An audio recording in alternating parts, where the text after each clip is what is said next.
Ready to roll, ready to roll, ready to roll. Episode 53 of White Heat is here, presented by Godzilla Media and sponsored by our good friends over at Mohawk Hyundai in Scotia, Glenville, where they always go out of their way to please you. More on them later. Brian Cady, JJ Alexander, sipping on I'm assuming a cup of coffee based on the fact you're using a coffee mug. Yeah. Well, it was going to be that or tea. It was 50-50 for me, so. Yeah. Mr. Alexander, welcome aboard. How are you, good sir? How was your week? I know I'm asking a very loaded question, but without getting into too much detail, how are you? I'm hanging in there. Pissed. Can I see you're pissed? Oh yes, very much so. Because anyone who was listening to last week's episode knows that I said this episode might be delayed a day or two. Because right now I'm supposed to be in a hospital bed recovering from my fucking reconstruction surgery. But instead, I got a phone call the morning before the surgery saying, we're canceling it. And I say, why? And they say, because the surgeon has COVID. Wonderful. Happy days are here again. No, I think the best part is the next day, which would have been day of surgery. No, it was the same day. It was that afternoon. Oh, was that after? Okay. I thought it was day of. My bad. No, it was that afternoon. I'm literally coming home from the other appointments. I'm on my back deck. My phone rings. I pick it up. And it is the pre-op nurse for that surgeon. And she's got this attitude on her. And she starts at like she's ready to read me the riot act, asking me why I canceled my surgery. And I'm standing there in the rain, staring at my phone on speaker. I'm like, she's joking, right? I'm like, because the doctor has COVID? And she's like, I didn't know. I'm like, well, now you do. Ridiculous. Oh, communication. It's a lovely art form that seems to be misplaced these days. Lovely. All right. Well, any hooser. Let's get into the past week of wrestling, which is wow. If you thought JJ's surgery complications were a doozy, wait till you go through the last week of wrestling that we've dealt with. So let's begin real quick with New Japan Pro Wrestling wins and losses this week. 2 wins. One, they finished the Best of Super Juniors. Hiromu Takahashi wins the tournament for the 3rd straight year. Well, for the 3rd straight time. 4th time overall, which I do believe is a record in New Japan. So he'll get a title shot against Taiji Ishimori at Dominion, which is this coming weekend, I believe, if I remember correctly. Yes, it is. And then the other win for them is that New Japan held a press conference today. They were celebrating the 15-year anniversary of Bushi Road being established, but it was also announced that New Japan and Stardom are going to join forces for the first ever full joint card on November the 20th. Maya Iwatani was in attendance for the press conference. Hiroshi Tanahashi, was also at the press conference representing New Japan. So very interesting to see that, because the only time Stardom is usually part of any New Japan cards, like 1 or 2 specialty matches. Yeah. Typically at Wrestle Kingdom, nothing crazy. Right. But it sounds like they're going to do a full-fledged joint card between the 2 companies that day. So very interested to see how they pull that off on November the 20th. Anything about Stardom or anyone in Stardom you'd be interested to see potentially? Not really. Like, I'm not really big into the Japanese Yoshi scene. Like, I keep an eye out once in a while, but I don't really follow Stardom that closely anymore. Okay. The 2 losses that I marked down for New Japan. Number 1, I just saw this morning, and I do believe that the news of this was released on Friday. New Japan Pro Wrestling announced penalties for those involved in the Kota Ibushi issues. the ones that they publicly address, not the issues that really need addressing. So penalties. Yes. So a penalty is announced for 3 different people. The one person that got punished was like the middleman involved in the whole thing. We don't care about him. So the lack of a better phrase, I'll just call him the agent. I think that's what it really boils down to. He's essentially what an agent serves as in WWE. The talent agent that was in direct conversation with Kota Ibushi with the whole issue regarding his booking for Taka's company and this and that and the other thing. So he's going to be getting a 10% docket pay for the next 3 months, and he's being pulled from his current role at the company and reassigned somewhere else. So he will not be dealing with talent directly anymore. Oh no, that's so awful. That's so harsh of a penalty. Kota Ibushi, no suspension announced, but also getting a 10% docket pay for the next 3 months. They're docking Kota's pay too? Yes. The fuck, bro? Yeah. That's the thing that I told you before we started recording. I had a surprise for you. So, yeah. That's ridiculous. Huh? 'Tis what it is.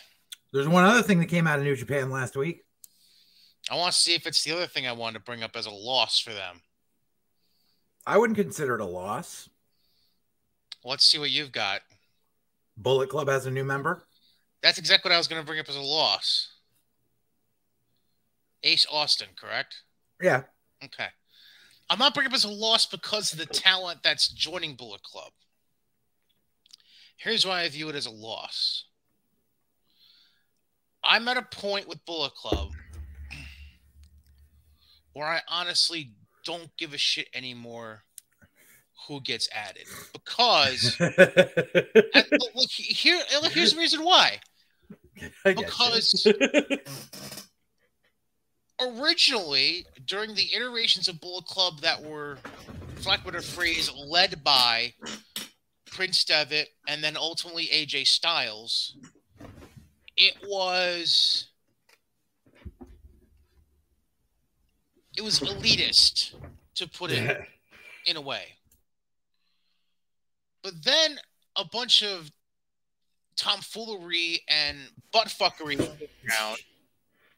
The moment Kenny Omega got involved, the Elite, Cody, like once it involved intermingling from New Japan to Ring of Honor, that's when I just stepped away and was like, okay, we officially reached NWO territory. We got too many people stretched too far across the world. Fuck this shit. Like, I'm just like, whatever. And then you have the whole angle with Cody and Kenny fighting over Bullet Club. Bullet Club is fine. And then all that bullshit. Like, even though they're all gone and out of the picture the last 3 or 4 years, I still can't get...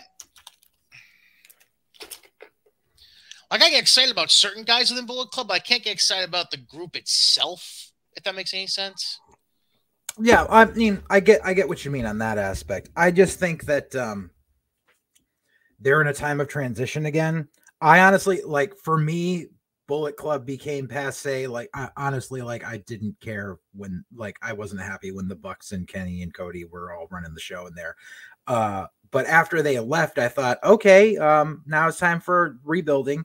And what irked me, that I've said this time and time before, what made no sense is when they started adding Japanese guys into Bullet Club, because Bullet Club was supposed to be the outside stable made of gaijins. And the moment they added Evil and Kenta and all them, like, I was like, no, they don't belong in Bullet Club. That's not what the aspect of this stable is. So Taiji Ishimori. Yeah. Freaking, which was it Shoryo that joined? I forget. Whichever dude in Roppongi that turned heel. But so But the thing is, I think with the addition of Ace Austin, I think they're trying to move back towards the original iteration of what it's supposed to be. And I think after Forbidden Door happens, because we're obviously going to get that bullshit Bullet Club versus Elite freaking 95-man tag. I think what'll happen is that'll lay the seeds in New Japan to start doing the dissension in the stable, and maybe they start kicking out who doesn't belong there. And honestly, like I said this before, Ace Austin is a fucking star, and I can honestly see him having a feud with Jay White for leadership of Bullet Club eventually. And I think that would be money. Well, I guess it's a matter of just waiting and seeing what they end up doing this time around and see if they, dial shit back. Yeah. Because that'd be kind of nice, honestly. All right. Moving over quick to Impact. I honestly don't have a whole lot for Impact because I didn't watch. Well, their TV makes my brain hurt a lot usually. Yeah, they're back in that phase of ugh. But I know Morrissey is officially done with them. So is Jay White. Yeah. I mean, Jay White was only there on a small basis anyways. It wasn't like he was fully signed there. Right. I'm happy I got to see Jay White in person. So yeah, so Jay and Morrissey done there. The one thing, because they're doing Honor No More versus the TNA Originals. Yeah, that'll be fun. Like, okay, in theory, it's great, but when they show Eddie Edwards being cornered in the back by Shark Boy and Chris Harris, give me a fucking break. Like, Shark Boy is like, what, 50-something now? And Chris Harris is like fat still. Like, I can't remember the last time I saw Chris Harris and he wasn't wearing a sweatshirt and a jacket. I was gonna say more fat, but okay. Sure. Yeah, like there's nothing about this TV that. Oh, great! Jack Evans is now part of the Ultimate X match at Slammiversary. I see. Jack Evans, so back in the day, early 2000s, I thought Jack Evans was fucking red hot. I thought he was fucking talented as shit. I loved his shit in Ring of Honor with Generation Next. And then somewhere along the line, I don't know what the fuck happened to him. Like, he started missing a step in the ring. He can't cut a promo to save his fucking life. And he used to be able to fucking heal the crowd like nobody's business. Like, he could do it before. Like, I don't know how you lose that. Like, did he did some regarding Henry shit happen and we didn't know about it? And all of a sudden, just like all of his brain's gone.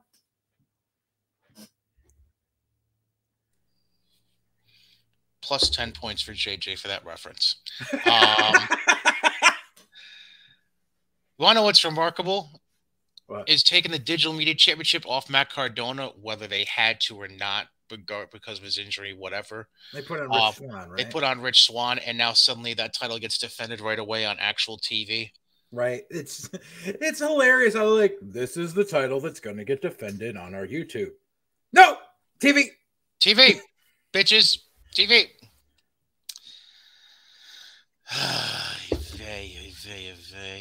Matt Cardona's injured. Tear. Yeah, if I remember correctly, what did he tore his bicep or something? I think so. So, has the NWA announced anything involving their World Heavyweight title because of that? No, they're still announcing him being there. Yeah, for that next show. Well, here's the thing. He appeared. His arm was in a goddamn sling when he appeared at GCW this weekend. Mm-hmm. Like, what the fuck could he possibly do? He's supposed to. I believe he's supposed to face Nick Aldis, right? He is. The damn show is named after him. Oh, right. Yeah. Oh, Christ. And then you got the Good Brothers. It looks like they're trying to challenge the Briscoes. Am I seeing this right? Yep. All right. I mean, That could be serviceable. We'll see. I said could be. Relax. Oh, great. They booked this week to have Doring get a wrestling lesson from Josh Alexander. That's lovely. I mean, Doring could use it. Anything else remotely interesting aside from the fact...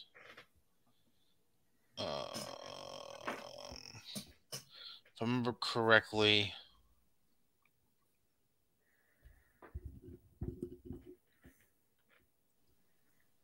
All right, so the 10-man tag you were talking about for Slammiversary, so it's Taven, Bennett, Eddie Edwards, Vincent, and PCO. Yep. We somehow weaseled PCO back into the thick of things with Honor No More. Okay. Well, he never left the stable, and he's but they just, actually signed like longer term. Right. But they kind of had him waver off into that Jonah bullshit for a little bit, and now they've kind of like, okay, come back.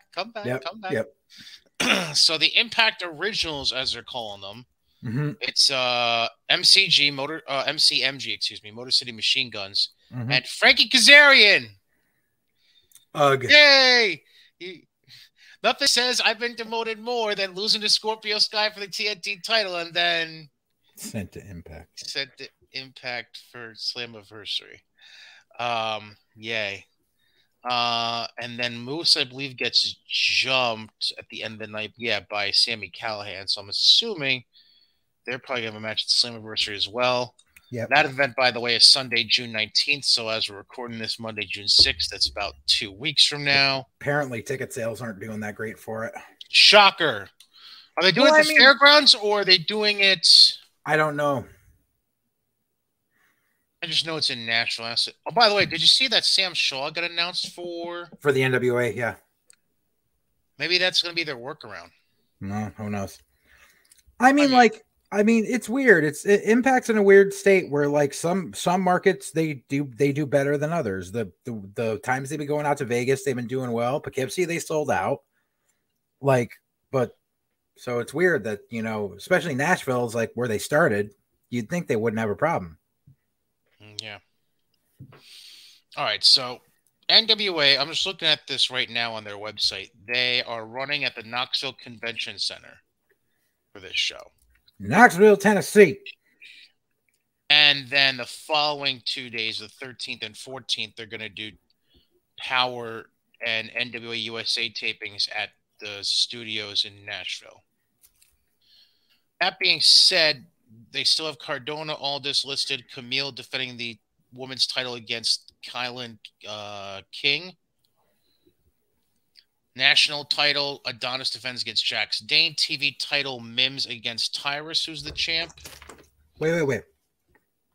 Did you say Camille was defending against Kylan King? Yeah. The fuck? What's the fuck about that? Oh, never mind.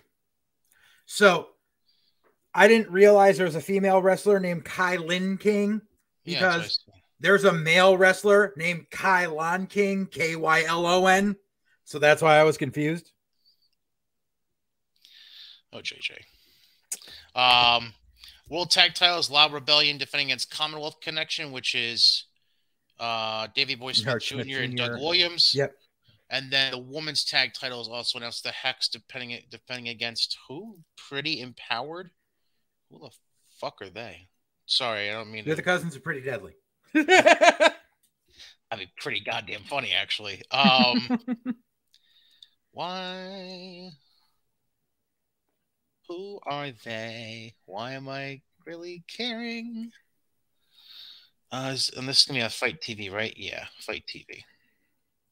Fight TV.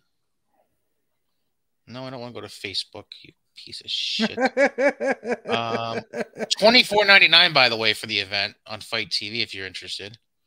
For the NWA pay-per-view? Correct. That's $15 too much. That's nice. Hey, at least I'm giving them the benefit of the doubt on 10. Fair. All right, I'll give you that. Fair. But yeah, so that's really... So they've announced booking Shaw but haven't booked him in an actual match. I mean, my only assumption can be at this point, unless they have another booking in mind for him that they haven't announced for the show. I mean, it would just make sense, wouldn't it? Yeah, but who knows? Only problem would be, though, depending on... See, this is why it's tough for me. This is the only reason this booking would be tough for me as a fan. We just saw Sam Shaw spend a ton of time as a face on NXT as Dexter Lumis. Mm-hmm. So, are we going to get the Sam Shaw from before, which was... Stalker Shaw? Yeah. Very methodical, scary, to be, for lack of a better phrase, scary Sam Shaw. Yes. Or are we going to get like a dumbed down version of Dexter Lumis from Sam Shaw? Who knows? It's going to be interesting. Obviously, for me, option A would be better because you're at least attempting to replace a heel with a heel in that aspect. Right. It'd just be interesting to see how the crowd in Knoxville reacts. Yes. Given what they've most recently seen from Sam and all that. So, I just want to know how long this injury is supposed to keep Cardona on the shelf. Because they really haven't announced that yet. Because if so, it all depends. You see, this is the double-edged sword of every shitty indie putting their belts on him. Correct. You are very correct in that aspect. Because there's he's got like 4 or 5 different indie belts, I think, if I remember correctly. Something like that. Counting the NWA title, 7 belts. Oh, Jesus, that's nice. Oh, no. Well, 6 because he dropped the digital media. And 2 were for the same company, so because he owns the 2 AIW belts, but then you've got that shitty indie in West Virginia, and yeah. I'm trying to think. He has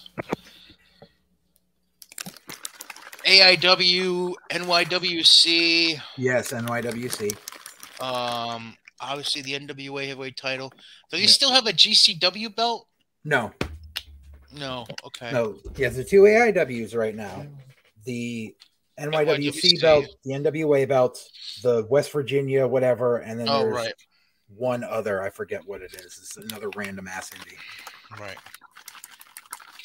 So but that's what happens when all these people put the belts on them, and then someone gets injured. Now you're all fucked. Did they even announce if he had surgery or not? No, not yet. So, obviously, recovery depends on the severity of the tear. Mild injuries take at least 2 months to heal. Mm-hmm. Often takes 4 to 5 months before you can start returning to normal activities. Uh-huh. And then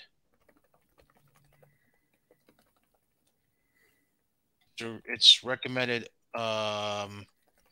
your arm is immobilized in a sling 4 to 6 weeks initially. Mm-hmm.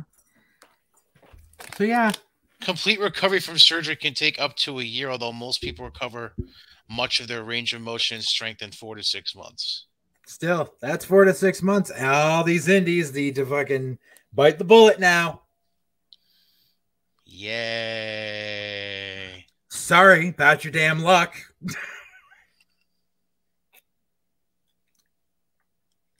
Thank you, James Storm. Which, by the way, is James? I'm trying to think. What? Is he just wrestling wherever the fuck he gets booked, or is he still technically NWA? I think he's still doing NWA. I don't know. I don't know. I hardly watch it because I really can't get into the product. Speaking of can't get into the product. Okay. Get your notes out. Grab your torch and pitchfork, JJ. You get an injury. You get an injury. Everyone gets an injury. While you are pulling up your notes, I'd like to express my half-assed congratulations to these two. If you're not watching on YouTube, Ugh. I just put up a picture of Sammy Guevara and Ty Conti. This motherfucker is so stupid. Like, Sammy, dude, you just proposed to your other girlfriend like less than a year ago and then broke it off. I wonder, like, there's a couple people are saying, like, wonder if he used the same ring. Yeah, so Sammy proposed to Ty Conti in Paris while they're on vacation. Like, they've been fucking for what, 3 months? A little more than that. Close to 6, I think. Oh, boy. Oh. I was with the wife for fucking 3 years before I proposed. Listen, I'm not agreeing or disagreeing. I'm not one to tell somebody how to run their life, but at the same time, I'm not disagreeing with you. So that all being said, I put out a tweet asking if anyone wanted to have me book bets for them on taking the over/under for half a year that this engagement lasts. Right. So the book, the fucking someone else in the back. The betting book of Brian Katie is open and taking action. The line is set at 187.5 days. Reach out to me if you want action. You need to get the sub bets on that, though, on who's going to cheat first. Oh. Yeah. Yeah. And then we need to put out the other prop bet of, will it be with somebody, a member of the wrestling community, yes or no? Oh, definitely. Well, if Ty does, yes. If he does, it'll be some random ass rat in some random ass town. Yeah, 50-50 on him. Anyways, do you have your notes out, JJ? Oh, yes. Oh, yeah. All right. So beginning with Dynamite. Now, we're going to gloss over, maybe even skip over one entire segment of Dynamite because we'll address it. It. Don't worry. I get you.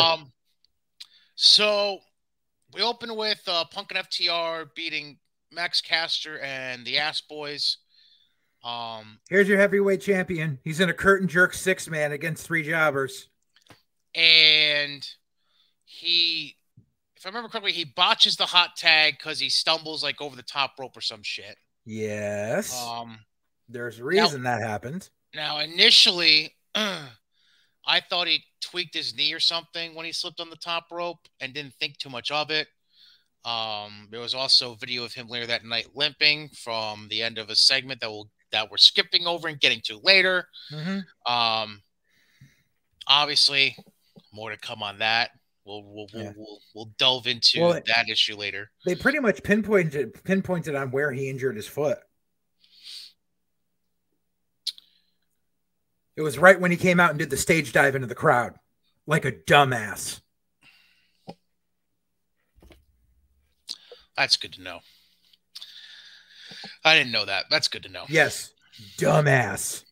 So, in a world of perfection and nothing happening to anyone, Punk and FTR had a promo after the win, and Punk basically he wanted to know what his opponent was going to be at Forbidden Door, and out came Hiroshi Tanahashi for what we assume is going to be Tanahashi versus Punk at Forbidden Door for the AEW World Title. Not so much. More on that later. The segment I'm going to gloss over is next, because next was MJF's in-ring promo. We'll come back to that. Yes. Next, Johnny Elite makes his entrance, and his opponent is returning Miro, who proceeds to make Johnny tap out. Because thanks for coming, Johnny. Miro. Then we got a recap of Anarchy in the Arena. Who cares? leading up to Jericho Appreciation Society and ring promo. Just more. Within 5 seconds, within a 5-second span of that segment, I never wanted to put my head through a wall more from a Chris Jericho-based segment. Because the not-so-fat-looking one from 2.0. What's his name again? Mac Daddy, Magic Matt, something or other. Matt Menard. No, Matt Menard's the fat one. I'm talking about Matt Menard's the fat one. Yeah, I'm talking about who's not the other one. Oh, the other one. That's skinny fuck. Horrible. Yeah. I shouldn't be calling anyone fat, but fuck him, he's fat. No, you're right. Fuck, it's Angelo Parker. Right. So within 5 seconds, he said the phrase AEW Galaxy, and then he said appreciate us.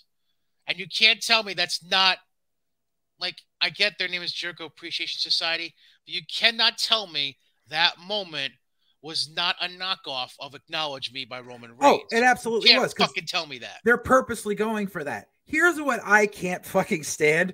And this just goes to show how minor league AEW is. This little bit right here shows how minor league AEW is, because the fact that they have this fucker calling them the AEW Galaxy. Number one, we know it's a knockoff. But number two, anybody that has taken, I don't know, 3rd grade science knows that a galaxy is smaller than the universe. Yeah. Do we need to send in fucking asshole fucking Neil deGrasse Tyson over there to explain to these motherfuckers how stars work? Because they obviously will never be stars. You see, the Milky Way is the brain. The universe is the whole banner. And that might not even be correct. It's more like the Milky Way is the small words between and you, and the banner is the, you get my point. Yeah. For those of you who didn't get the visual on YouTube, go to the YouTube, go to like the 32-minute mark, and you'll see the visual I was providing. That Kingston. Also, go ahead. Sorry. So Kingston, like, I love Eddie. I'll never like knock Eddie, but he said the dumbest thing when he came out cutting his promo. He was just going off, and I know he was in the moment, but he wasn't thinking. And he goes, I ain't seen Mox in weeks. Motherfucker, you just tagged with him twice in the past 10 days. Yeah. It was also 3 days since the pay-per-view, so it's been 3 days, really. Right, and they tagged together on Dynamite the week before. So I know. But then Kingston Regal came out. Go ahead. No. So no, go ahead. So they come out. They lay the challenge down for blood and guts. Because we saw that coming already. They kind of Jericho Appreciation Society was kind of sort of accepting it, not really. Then there was a whole brawl with Santana and Ortiz eventually coming out. I think Danielson came out too. I don't remember off the top of my head. But Ortiz had snuck up behind Jericho when he came out and kind of sort of ish knocked him out with that sock thingy bobber. And then cut off blackjack. Right. They cut off a few locks of Jericho's hair before escaping. And Jericho kind of lost his shit and basically said, yeah, we'll do blood and guts, but I want a hair versus hair match with Ortiz first. No, he wants a hair versus hair match with Eddie. No, it's Ortiz. No, he said Eddie. Which makes no sense because Eddie has no fucking hair. And Eddie didn't do... He said he wanted Eddie in the hair versus hair match. But Eddie wasn't the one that cut his fucking hair. That makes no sense. I know. What are we doing? It's AEW, dude. What are we doing? Well, I mean, what are we doing? They fucking announced Blood and Guts for the last Wednesday in June. Well, yeah, I know. Because, it's not like we have a pay-per-view or anything where we need to really sell the pay-per-view because right now we're only catering to a niche audience. But yeah, no. Additional seats available now for Forbidden Door, June 26th, the United Center. That's what they just tweeted out 15 minutes ago, just so you know. Are you fucking kidding me? No, On top of the fucking 4,000 that the resellers are still trying to sell. Correct. Oh my fucking God, they are so stupid. Oh, Angelo Parker. Yeah, that cool hand Angelo Parker. Okay. I told you. Hiroki Goto wants to come to America apparently for Forbidden Door. Good luck with that. Yeah, because that's in the whole clusterfuck of the interim championship. Right. All right. Yeah, which we'll get to. Yeah. I'm trying to see if they tweeted anything about coming up this Wednesday. Dynamite. Aside from Paige's match.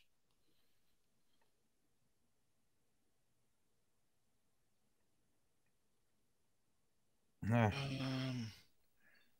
pretty sure he may have said Eddie, but I think that was a fuck up on his part. I think he meant to say Ortiz. Okay. I could be wrong. I don't know. Because they even took to Twitter and they went back and forth about it a little bit. Ortiz and Jericho. Oh, yeah. That's the only reason I'm assuming he might have just screwed up and said the wrong name. Yeah, the only two matches they've actually announced for this week on Dynamite. Mm-hmm. Heyman Page against David Finlay, which we already knew about. Mm-hmm. And oh no, here we go. All right. So going back to yesterday, All Elite Wrestling, they announced it's gonna be hair versus hair between Jericho and Ortiz. Oh, okay. Next week in St. Louis. Yeah. AEW Dynamite Road Rager. Why is it called Road Rager? Who the fuck knows? Because that was the name of the one that they did last year in June. Fucking stupid. Mm-hmm. Whatever. Anyways, all right. So we have that answer. It is going to be Ortiz and Jericho. There. Done. Settled. Gee, I wonder who's winning that one. Yeah. Jericho's on tour with Fozzy. He ain't got his hair. Yeah, I know. Then we get a package about Smojo getting jumped after the Owen Hart finals by Sanjay and Jay Lethal and Great Value Khali. Yeah, we'll call him that for now because I don't remember his actual name. Satnam Singh. Thank you. Then we get we still got a 10. By the way, we went from a 10-man tag to an 8-man tag and then back to a 10-man tag by Show Night. Yep, and that's when I turned it off. Yep. Red Dragon, the Young Bucks, and Hikuleo. Hey, you got it right. Yes. Listen to Sockface say it 10 times during the match. They beat Matt Hardy, Jurassic Express, Christian, and Darby Allin. Because we saw that coming because they're in fucking California. You know the Bucks have to go over. Right. So here was the situation. So the initial match, I think we addressed this. I don't remember if we did. I don't know. I thought we addressed this last week, but I don't. No, we couldn't have because the match. Because it was still all up in the air. Yeah. So the originally booked match was Red Dragon, the Bucks, and Adam Cole. Right. Against both Hardys, Jurassic Express, and Christian. However, they end up pulling Jeff from the match. Because he's supposedly injured. Which, I mean, you look at the fucking stupid shit he had been doing since coming to AEW, leading up to Double or Nothing. Yep. Makes fucking sense. Mm-hmm. That he needs a time off because he's not 20 anymore. He's fucking, what, 45? Something like that? I know Matt's in his 50s, so. I'm trying to think. Jeff was... Yeah, all right. So Jeff might be pushing late 40s to around 50, if my math is correct. Anyways, so... 44. Okay, there we go. So because they pulled Jeff from the match, they end up pulling Adam Cole from the match initially to make it just an 8-man tag. Then all of a sudden, fucking 24 hours before the show last week, Hikuleo's thrown in the match with the Red Dragon and the Bucks, and Darby's thrown into the match because the whole Sting and Kyle O'Reilly thing that happened. Yeah. So creatively, and Cole is injured. I take that with a grain of salt. No, it's legit. Cole's injured. How bad? Bad enough where they can't even put him in the fucking contender shit this week. Jesus Christ. Yeah, they just AEW just like the domino effect just hit them all at once. Just injuries because they lost. So that because now they're down right now. They're down Punk, Cole, Scorpio Sky. I think Darby now too, and Danielson, Jeff Hardy, yeah. Although Jeff Hardy, we don't know the extent of, and Danielson, it's being reported as something minor. Yeah. And they're thinking he might be there Wednesday night, but we'll see. But they obviously brought in Hikuleo because this is how they're gonna, they're obviously gonna like blame him for something in the next week or so, and then that's gonna lead to fucking the other Bullet Club members showing up and yada yada. So, here we go. Speaking of Adam Cole, please hold. Adam Cole suffered an injury in the match with Joe. Yeah. No word yet on the exact injury. He won't be in the Eliminator Series thing, but it's expected he will be back in time. They're saying Cole should be good to go by Forbidden Door at the end of the month. Yeah. And Danielson's only out 1 to 2 weeks. So that's not too bad. I guess you can live with that. But we'll touch on the injuries a little because I have an interesting question to bring up. Yeah. Then we get Swerve and Lee interviewed backstage. Then Athena gets interviewed with Tony Schiavone on the stage. He gets interrupted by the baddies and Stokely Hathaway. And then as they're confronting Athena, Anna Jane Statlander come out to be next to Athena. There's going to be a 6-man tag at some point, I assume, with those guys. That's just what they do. Then we get Wardlow squashing JD Drake. They just completely negated the fact that he just had this wrap up within this main event program, and they just sent him right back to doing the shit he was before. Wouldn't you think, and this is just me being a little crazy, just a little crazy, given all the shit that he went through, wouldn't a better use for Wardlow that night, that specific night? I know this sounds corny as fuck, but maybe like a celebratory contract signing for him? They could. I mean, they obviously had him cut the promo that he should have cut at the pay-per-view. Right. That kind of fell flat. But like everyone wants to compare Wardlow to Goldberg. So let me just speak on that for half a second or so. When Goldberg was getting pushed and he won the U.S. title off of Raven, after he won the U.S. title, he was facing more credible opponents after that. You have achieved nothing by having Wardlow face one of the fucking guys from Dark. After he's already, you should be bumping Wardlow up into the, for lack of a better term, TNT title contendership echelon. At the very least.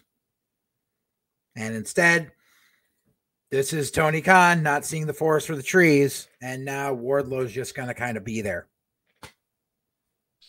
For now. We'll see. And then Wardlow does his little promo in the ring with Tony. And then Sterling serves Wardlow papers for a lawsuit that is fucking stupid, whatever. Dude, fucking Mark Sterling. Like, I saw I saw clips of him and Tony Nese coming out at during the pre-show at Double or Nothing, and what the fuck he was wearing. Like, did you see it? No. It was like Andy Kaufman. He was wearing like an all silver, like long sleeve bodysuit with yellow shorts over it. And I'm like, dude, you're a fucking wrestler. I've seen you wrestle. I've seen the fact that you have wrestling gear. What the fuck is this? Maybe it wasn't his call. No, you know what it is he started getting that AEW check and stopped working matches and got fat. Could it be a combination of the two? No, because I mean it's AEW. They're not going to have you purposely do comedy shit when you have wrestling gear. You know, it's always been doing though.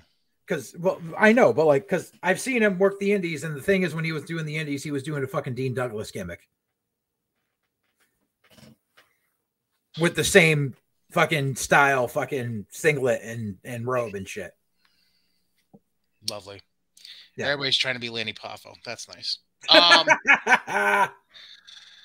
Then Men of the Year backstage with Lexi. They get interrupted by Dante Martin because Dante wants to challenge for the TNT title. Fucking whatever. We'll get to that in a moment again. Yes. And then comes a women's tag match, but I have a question, and I know it's going to irk you the wrong way, just like I'm sure you heard this on commentary, and it irked me the wrong way. Well, I didn't hear it on commentary because I turned it off, but yeah, go ahead.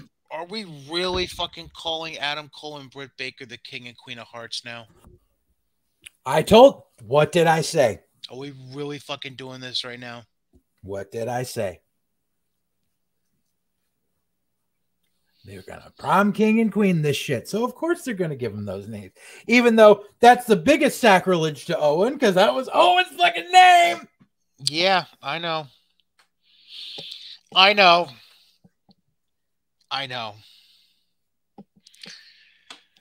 Oh, man. Anyways, by the way, the Queen of Hearts lost that tag match because Ruby Soho and Toni Storm won. Yay. And I think Britt took the pin in that. Well, she had to if it was. Oh, no. Did Britt take the pin or did Hayter take? I can't remember. I don't fucking. I think Hayter took the pin. Whatever. Fuck them both. Then we get Moxley and Garcia in the main event, which was. I get it's a hot rivalry, but that was unnecessarily uber strong and fucked up. And did you see any of it at all? No, I didn't watch it. Fucking just as a Nielsen household, I turned it off the minute the Young Bucks came on my TV. Just an old. It was just rough and physical and fucking. They tried to make it look like ultra stiff. Yeah, and Mox's stitches popped open, so he started bleeding like a stuck pig a third of the way through the match. And oh yeah, I heard about that. Yeah, that's real fucking smart to have all of these elements on your show where the Warner Discovery executives are there in attendance. I mean, it wasn't like he gigged on purpose. It was doesn't matter. Doesn't matter. I get it, but I mean, because you know when someone accidentally starts bleeding in WWE, have someone right there on standby to cover it up. Right. I mean, at least the refs put on gloves. The ref, I should say. Excuse me. Whatever. Was it Aubrey? No. Oh, okay, I was gonna say Aubrey would have made a whole like interpretive dance thing out of putting on her gloves. Who had the it was either Remsburg or Paul Turner that was ref in the match. I don't remember off the top of my head. Okay, at least it wasn't Rick Knox. No, Knox had the Red Dragon Bucks 10-man tag thing. Wonderful. I mean, are you shocked? It's a Bucks match. So, and like, I'll give you an example of what the fuck moment after what the fuck moment in that match. Moxley did you know how he does that release suplex sometimes? Yep. He fucking did that to Garcia onto the fucking ring steps. Wonderful. Ridiculous. And he almost fucking missed the ring steps. Garcia came down on his side. And let's say this is the width of the ring steps. Mm-hmm. Garcia landed here. Oh. Just enough room where he landed flush on the steps, but it's an inch more to the side, and it's broken hip city potentially. And then Moxley chokes out Garcia for the win.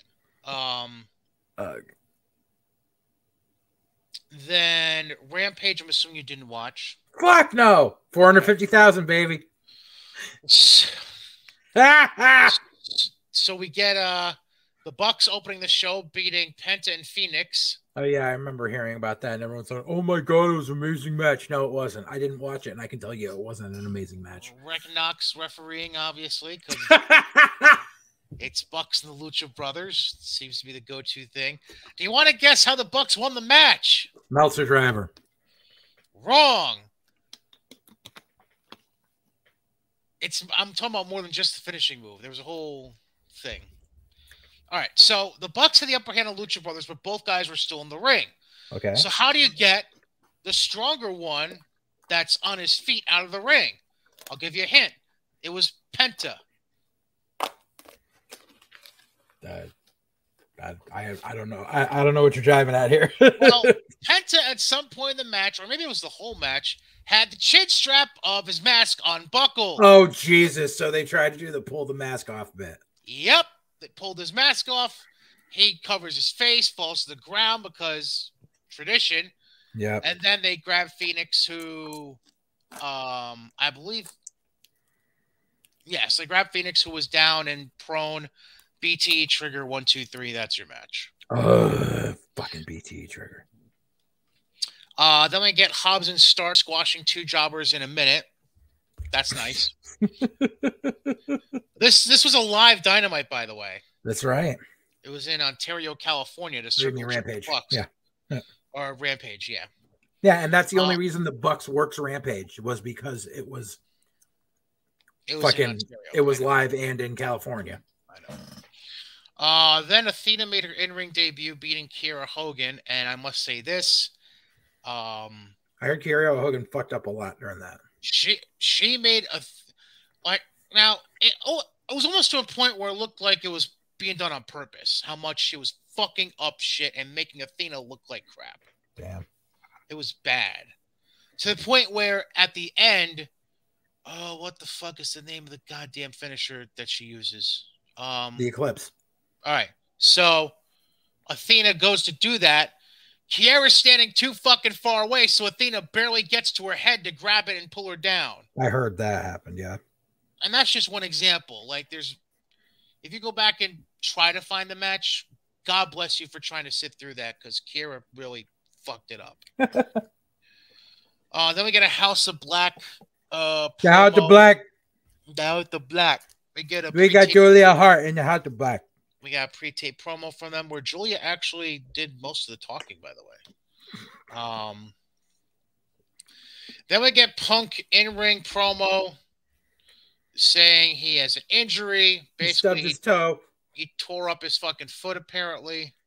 Requires surgery. So the word keeps changing on that, because I thought the word was he had a single broken bone in his foot. He made it. I mean, again, I don't have a confirmation on what the exact injury is. Because that was the whole thing, was people were going, like, people are basically like, Punk stubbed his fucking toe and went home. I don't know the extent of the actual injury. I'm allowed to say that with the amount of foot surgeries that I have had. Well, right, because you're suck it up, asshole. Tape it up and work. Because you're JJ Alexander. Right. So he says he's having surgery, and honestly, I thought he was being vague about whether or not he was actually vacating the title, because, and we'll get into full explanation of this, because he said something along the lines of he didn't want to hold the company up, but Tony Khan, and I don't know, the wording was sweet. He said Tony Khan believes in CM Punk, and and Tony didn't want him to do that. So it kind of sounded like he wasn't doing anything with the belt, that he was just going to hold it hostage while he was hurt.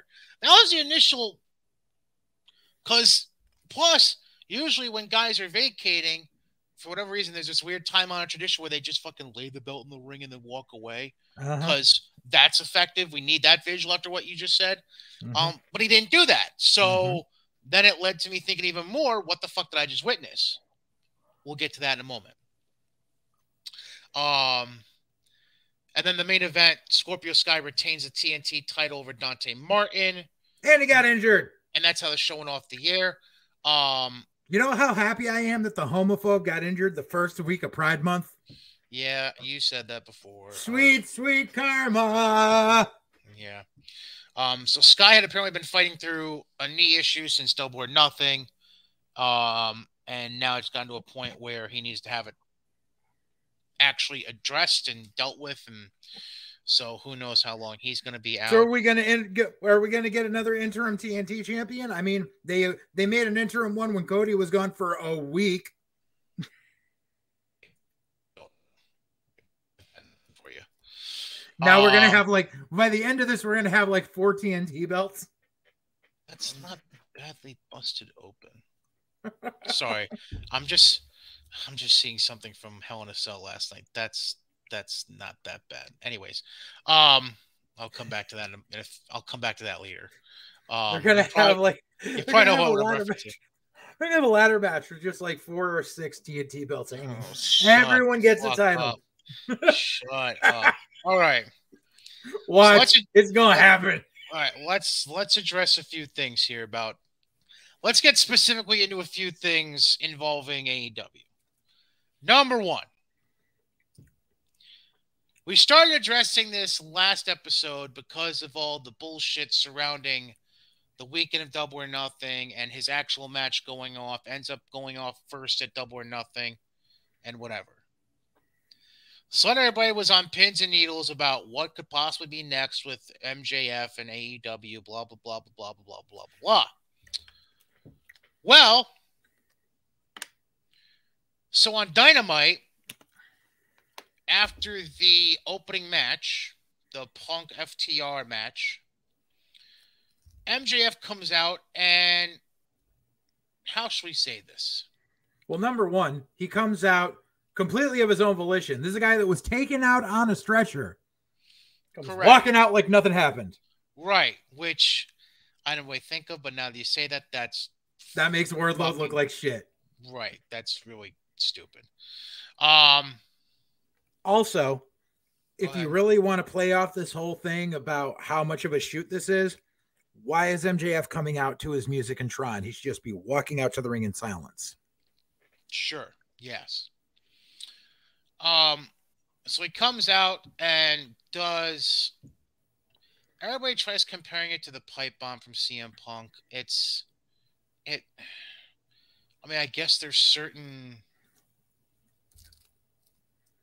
I don't know. I guess there's certain parts where I guess you could say that. Sure. So I don't know if I said this to you, but I pinpointed the promo. If I remember correctly, you basically said it was like a weird marriage of the pipe bomb with Eddie and Brian Pillman's promos from WCW.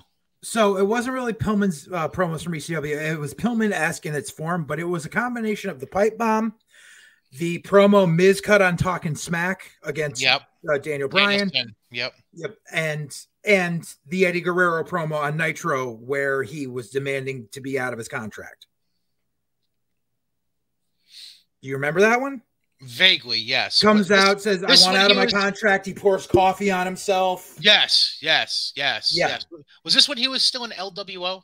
This is before the LWO formed. This was what led to the LWO being formed. Right. Okay. Gotcha. But yeah, that was basically a combination of those three with a lot of shit pulled directly from Jim Cornette, from Cornette's podcast. A lot of shit was pulled from that. And like I said, I think Max is an amazing fucking promo. I think he's a fucking star. Do I think this was a good promo? Yes. Do I think it's going to be remembered years from now? Probably not. Because everyone's like, this is bigger than the pipe bomb. This is blah, blah, blah, blah. This is one of the greatest promos of all time. No.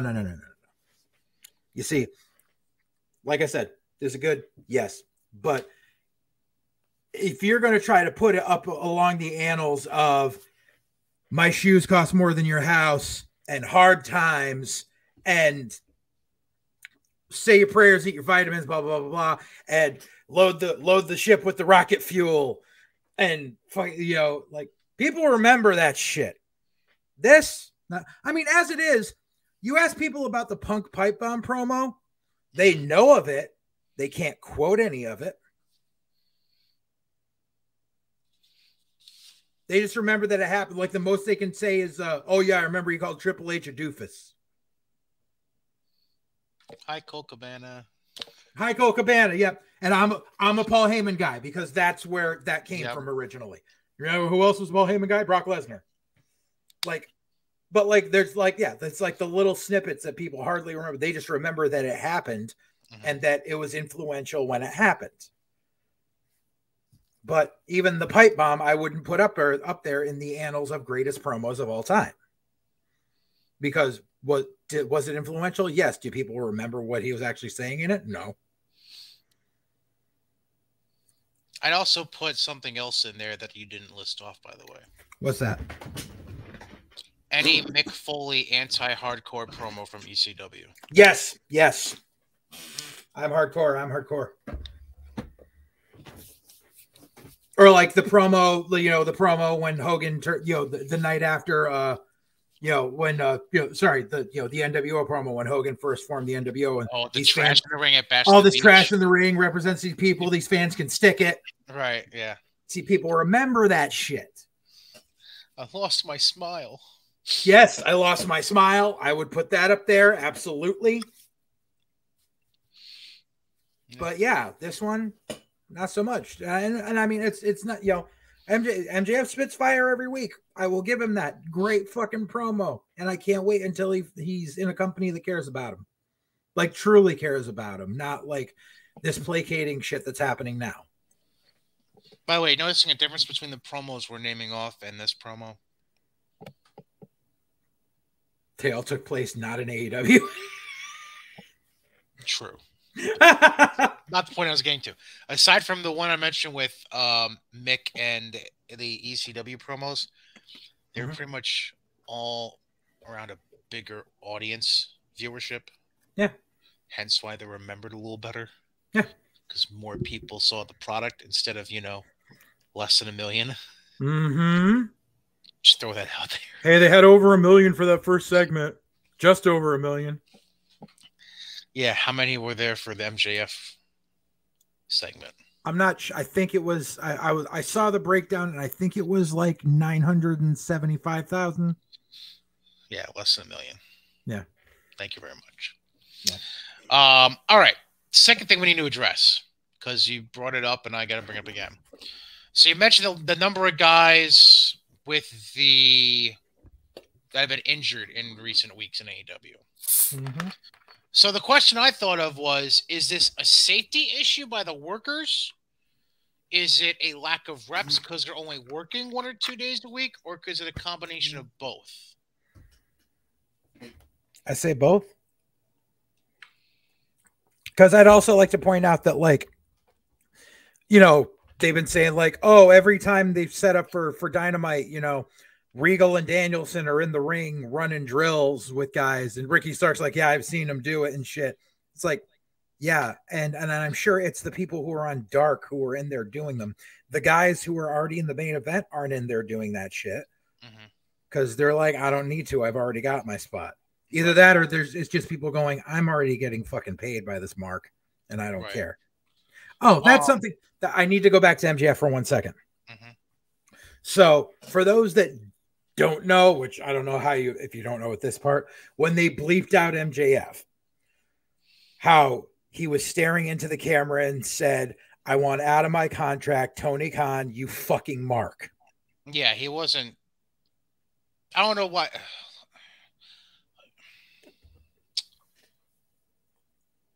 So this is what I need to say on that. Did it pop the crowd for a moment? Sure. But there was already that promo was already profanity laden, which doesn't need to happen. Like Max is above that. Right. And then so they have him do that. It's like, yeah, you bleeped him out because number one, you knew it was going to happen.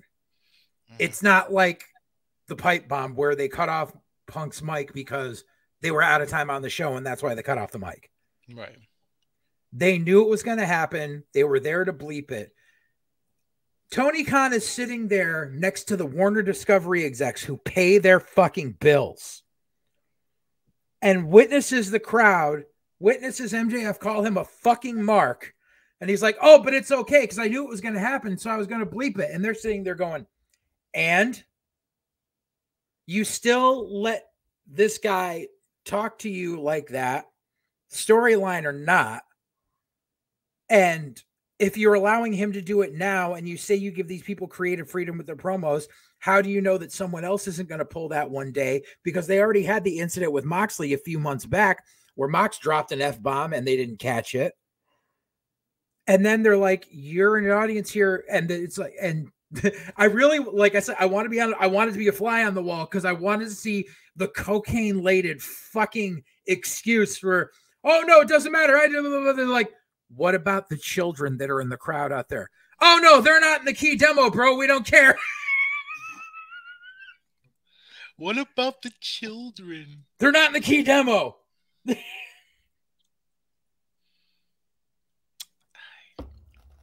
I have nothing. I have nothing to that. Yeah, it's odd. Anyways, getting back to the top 10. So let me just kind of break this down a little bit. Danielson, Danielson's the only one I can't really pinpoint to either of these categories. I think Danielson was just odd, bad luck, and dumb assery by the setup crew. Yeah, because Danielson keeps in good shape. Right. Because he takes everything seriously. Even though he's getting paid more than God right now, he still takes this as seriously as he did Ring of Honor. And if Punk got hurt when people were saying he got hurt, that's just from him being stupid and nothing to do with safety or lack of reps. Exactly. Sky, I would say it's Karma. Safety. Well, and safety. Yeah. Because he's been doing a lot of dumb shit lately when he was rivaling with Sammy. Right. Hardy, I would say Jeff Hardy is a mix of both and old age. Yes. Who else did we miss? Cole.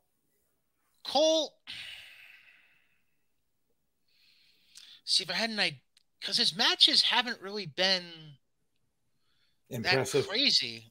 Well, sure, okay. I mean, he did the garbage match with Paige, but that was January, wasn't it? No, that was Easter. March. Okay.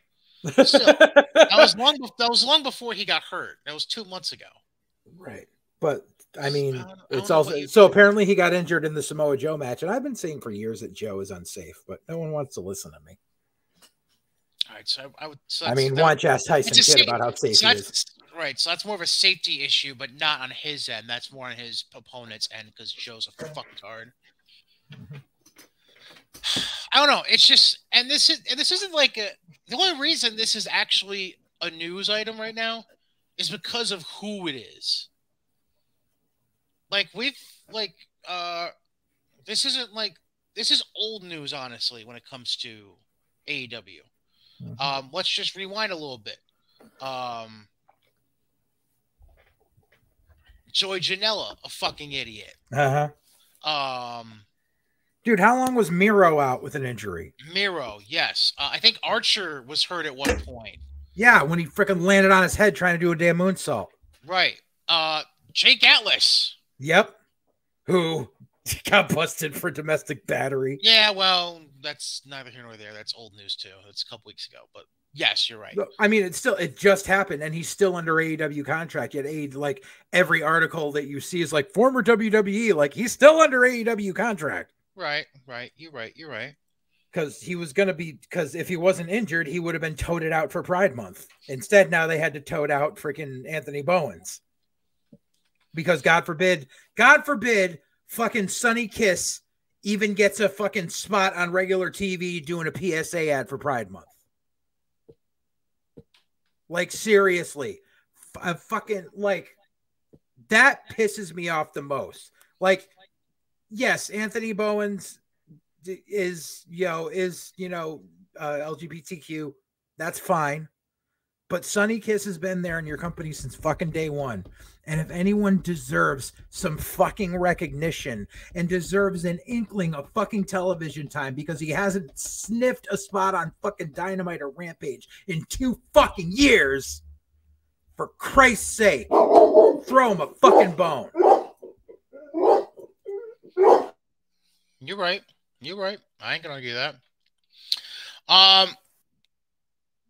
2 other things to bring up about AEW quick before we get to WWE. Number 1, you get a special rules match. You get a special rules match.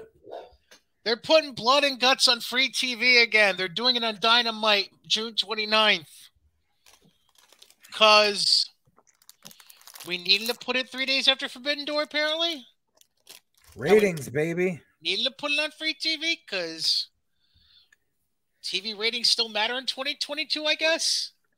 Well, yeah, especially now that there's new overlords in the Warner camp, and your contract's coming up in September. But also, we didn't talk about the other elephant in the room. What? Oh, we're gonna get to the Eliminator. Don't worry. Don't worry. Okay. But it's 2022. Like, ratings still matter. For what? For fucking what? Sponsorship money, dude.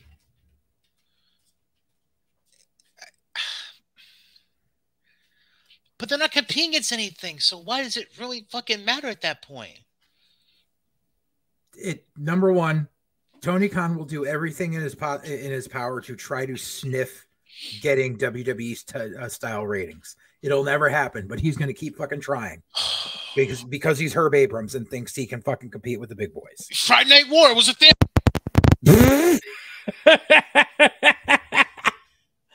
The Friday Night War was a thing for that 1/2 hour when SmackDown was on FS1, and you still fucking lost that, Tony. No, we beat him in the key demo, bro. Fuck them kids. To the courtroom in California.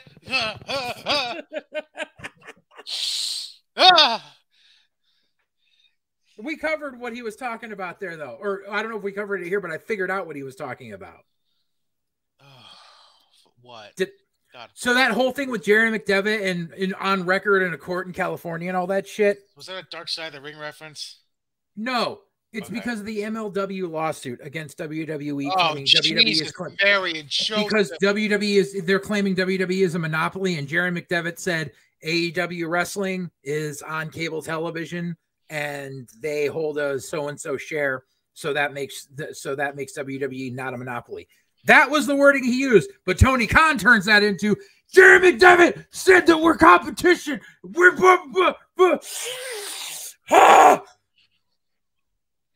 basically. Fuck. All right, let's get to the elephant in the room. Oh, God. So we finally got clearance on what the fuck CM Punk was trying to say on Dynamite. So,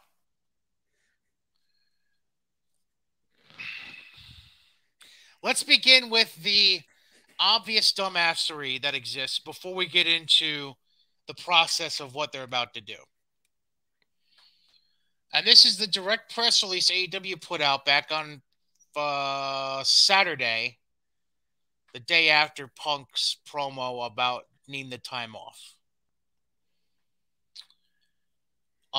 And if you're watching the YouTube, it's on your screen, the press release. If you're not watching on YouTube, I will read what is relevant.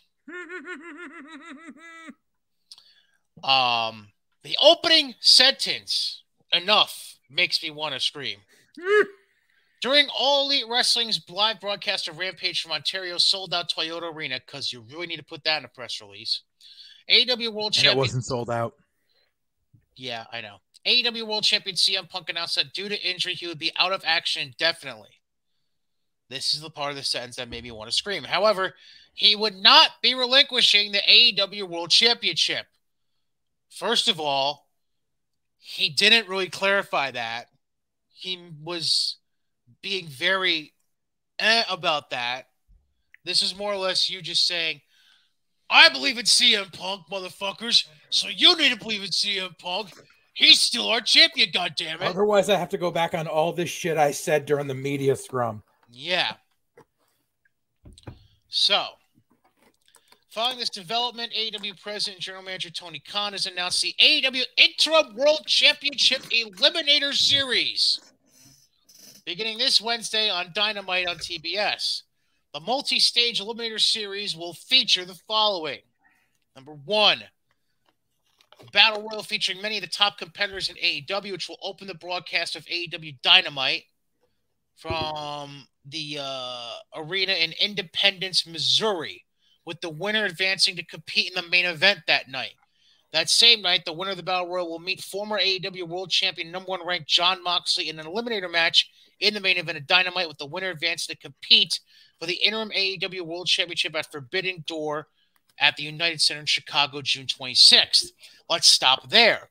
Because, now I'm not sure if you saw this, I got to catch a side-by-side glimpse of 2 different sets of AEW rankings. Yes, I was going to bring this up. If we're going by the rankings that existed pre-Dynamite this past week, and then post-Rampage and pre-press release, Wardlow was technically number 1 in the rankings before Dynamite this Wednesday. Yep. And then suddenly, because Moxley beats Garcia and Wardlow just beat a lowly JD Drake, we had Moxley jump from number 4 to number 1, and Wardlow get pushed down to number 2, and then so on and so forth. 2 went to 3, 3 went to 4. Oh, but that's not the reason that Khan gave. The reason that Khan gave is technically Wardlow was not under AEW contract until Sunday. So Wardlow's record is now 1-0. When the fuck did he say this? When they first flipped it, because Wardlow was ranked number 1 and all of a sudden it was flipped to show Moxley was number 1. Oh, fuck me. Yeah, because Wardlow was under contract to MJF, not AEW. So all those wins Wardlow has are null and void. Talk about working yourself into a shoot. Nice job. Yep. So Wardlow is 1-0 according to Tony Khan. All right. Meanwhile, on June 12th at New Japan Pro Wrestling's Dominion event from Osaka Joe Hall, Hiroshi Tanahashi and Hiroki Goto will face off in an eliminator match for the interim AEW World Championship, with the winner also advancing to Forbidden Door.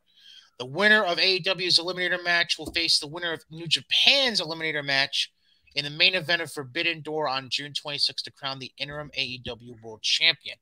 After CM Punk is medically cleared to compete, the winner of the interim World Championship will face CM Punk in a unification match.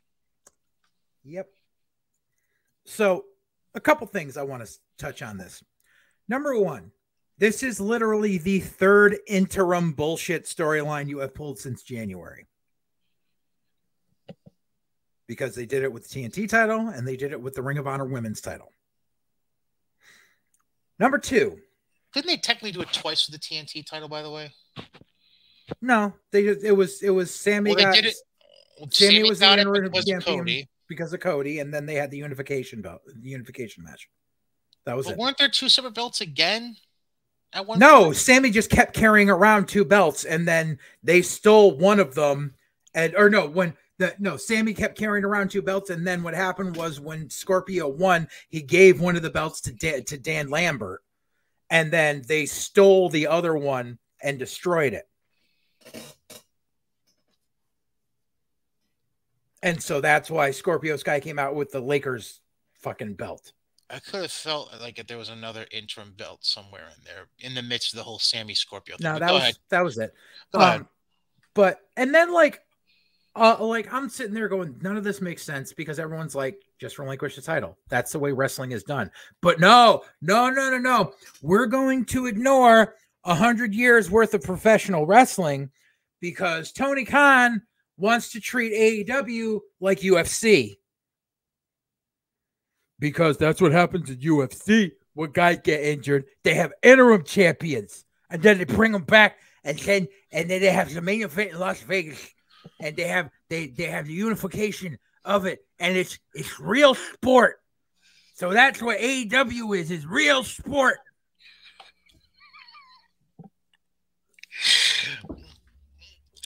I mean, if they're trying to follow the UFC model, okay, great. Sure. Fuck it. Why not? Literally, that's all I see is UFC and boxing do interim champions, so that's why AEW is doing it, because AEW is more of a sports-based product. My balls. Because we obviously proved that these rankings mean jack shit. We have proven it time and time again, and this week was just the worst of it when Tony Khan just goes, oh, no, change the website. I meant this. Yeah. All this reminds me of reading all the rules for this going in. All I could think of is, you remember the movie Basketball? Yes. It's the part where they're like in the championship series and the guys are explaining all the rules and they're like, so if the Bears win here, then they go on to the championship. But if they win, these other guys win, then it goes to the round robin eliminator. And then if there's a tie in the game, it will be decided by a sack race on the third Sunday of the month. And like, that's all I could think of. Basically.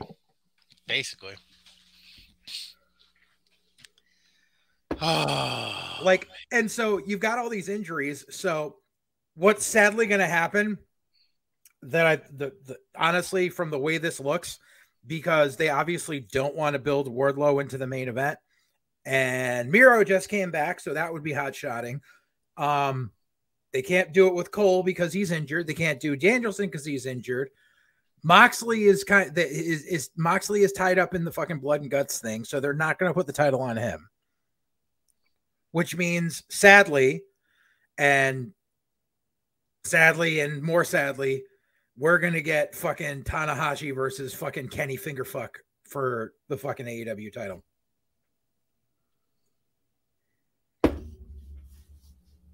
You think Omega's showing up on Wednesday? Yeah.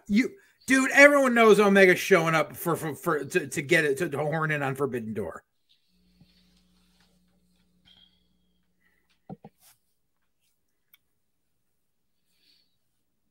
If he's showing up on a Wednesday, that's, as of right now, one of the best kept secrets they've ever had.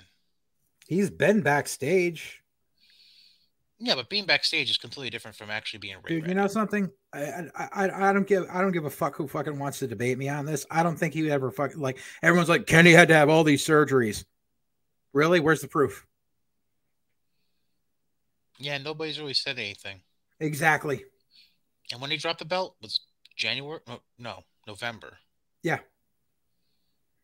Well, oh, Kenny's really hurt and he has to have all these surgeries and he just underwent. It's like, no, because Uncle Dave would be all over that with, you know, Kenny went in today to this medical facility and blah, blah, blah. And his estimated recovery time is this, that. You never heard any of that. You just heard Kenny had to have surgeries. I don't believe he was ever that fucking hurt.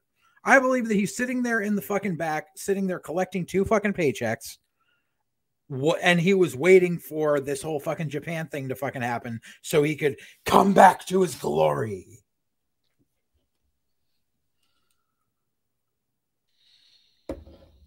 I mean, because seriously, who else are you going to put in that shit? No, you're right. Like, and I'm not saying that Kenny Omega is the main eventer by any means, but they don't have anyone else to put in that shit. Everyone who they would have put in is fucking injured. Or you don't think they're just gonna go with Moxley and Tanahashi and just call it a day? No, because they already did Moxley and Tanahashi in New Japan Strong. Remember, that was the whole program that was going for the past couple of months. Is Moxley kept saying Tanahashi was ducking him? They were in a fatal 4-way, dude. It wasn't a one-on-one match. Still, it ended up happening. Plus, like I said, Moxley is in the fucking Blood and Guts program. They're not going to have they're not going to put the title on him and then put him in the Blood and Guts match. You would think not. It makes no sense from any angle.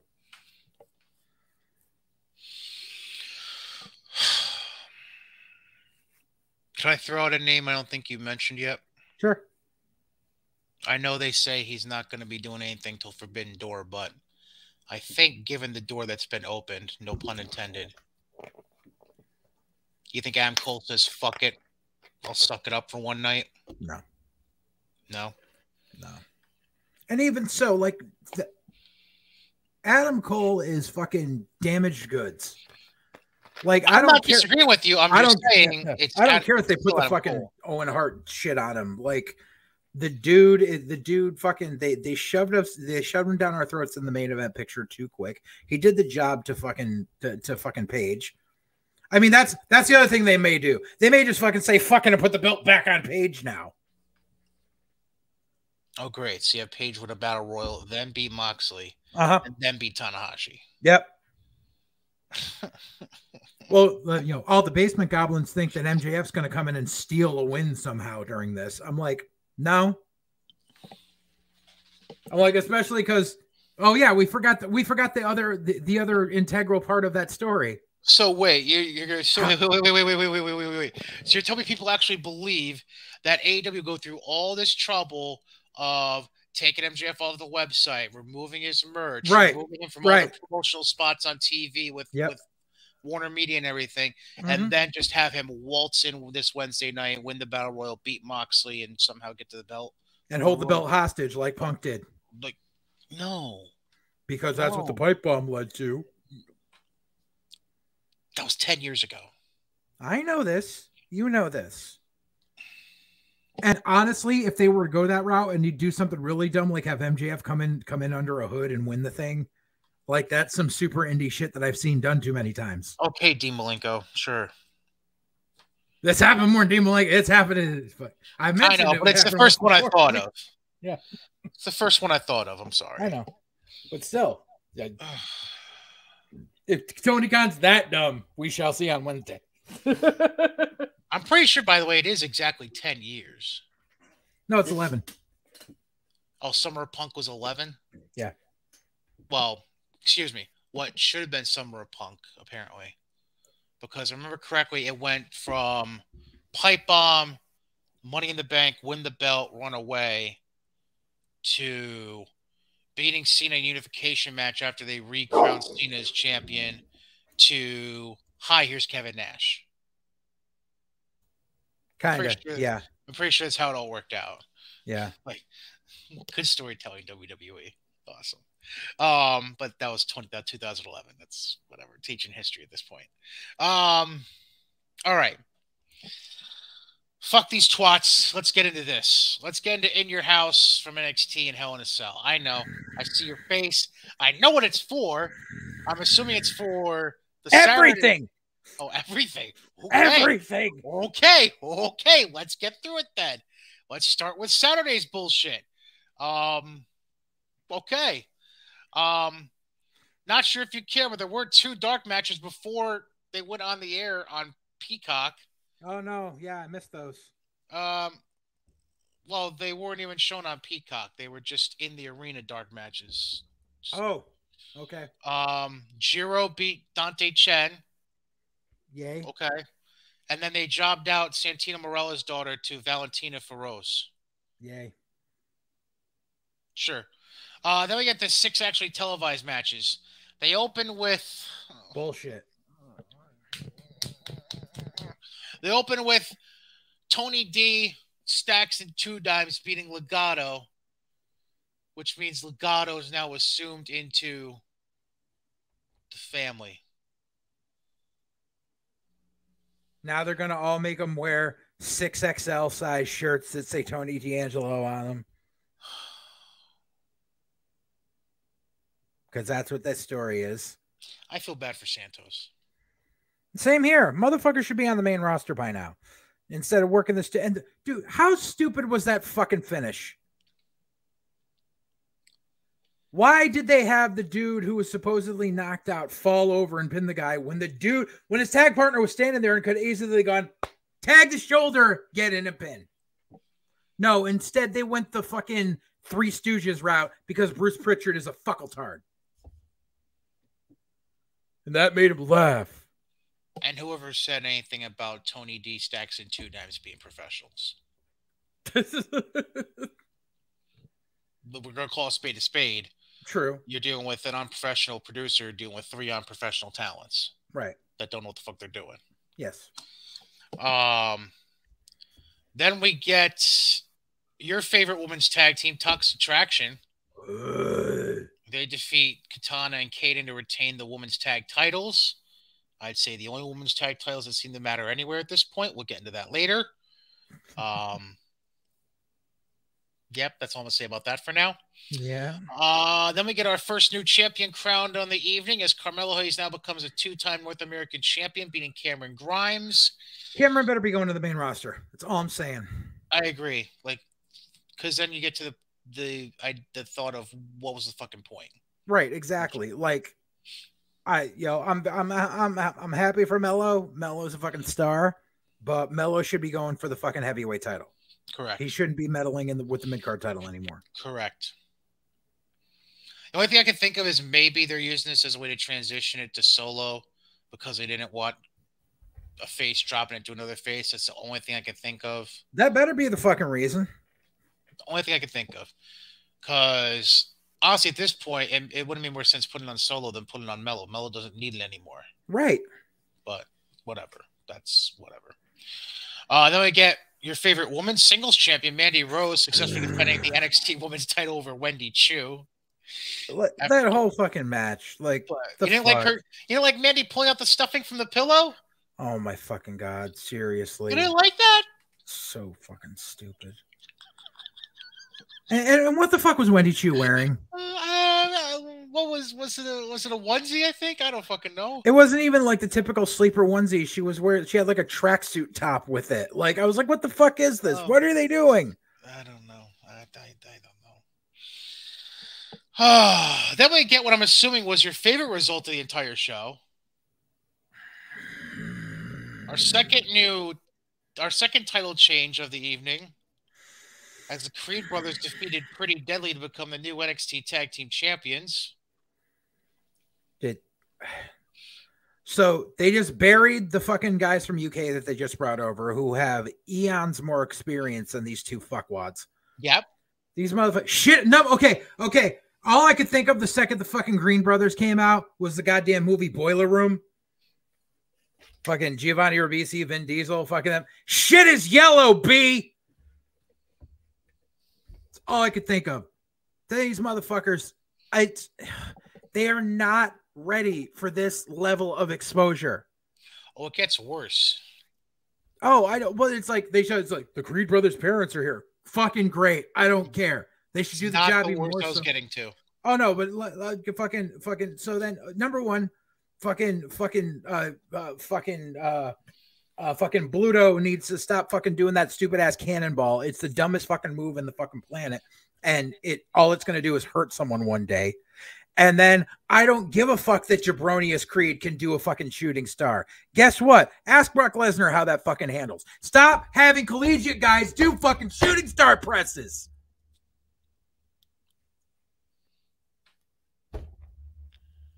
And now, where do you go from here? Where the fuck do you go? I'll take it a step further for you, by the way. Okay. Typically, I like Ryan Satin. Even though he's technically on Fox/WWE payroll, I still generally like him and the stuff he tweets out and stuff. All right. Are you ready to hear what he tweeted out after the Creeds one? Oh, God. I don't have the exact tweet in front of me, but I remember the general thought process behind it. Okay. He called Julius a future WWE champion. And he said something not quite as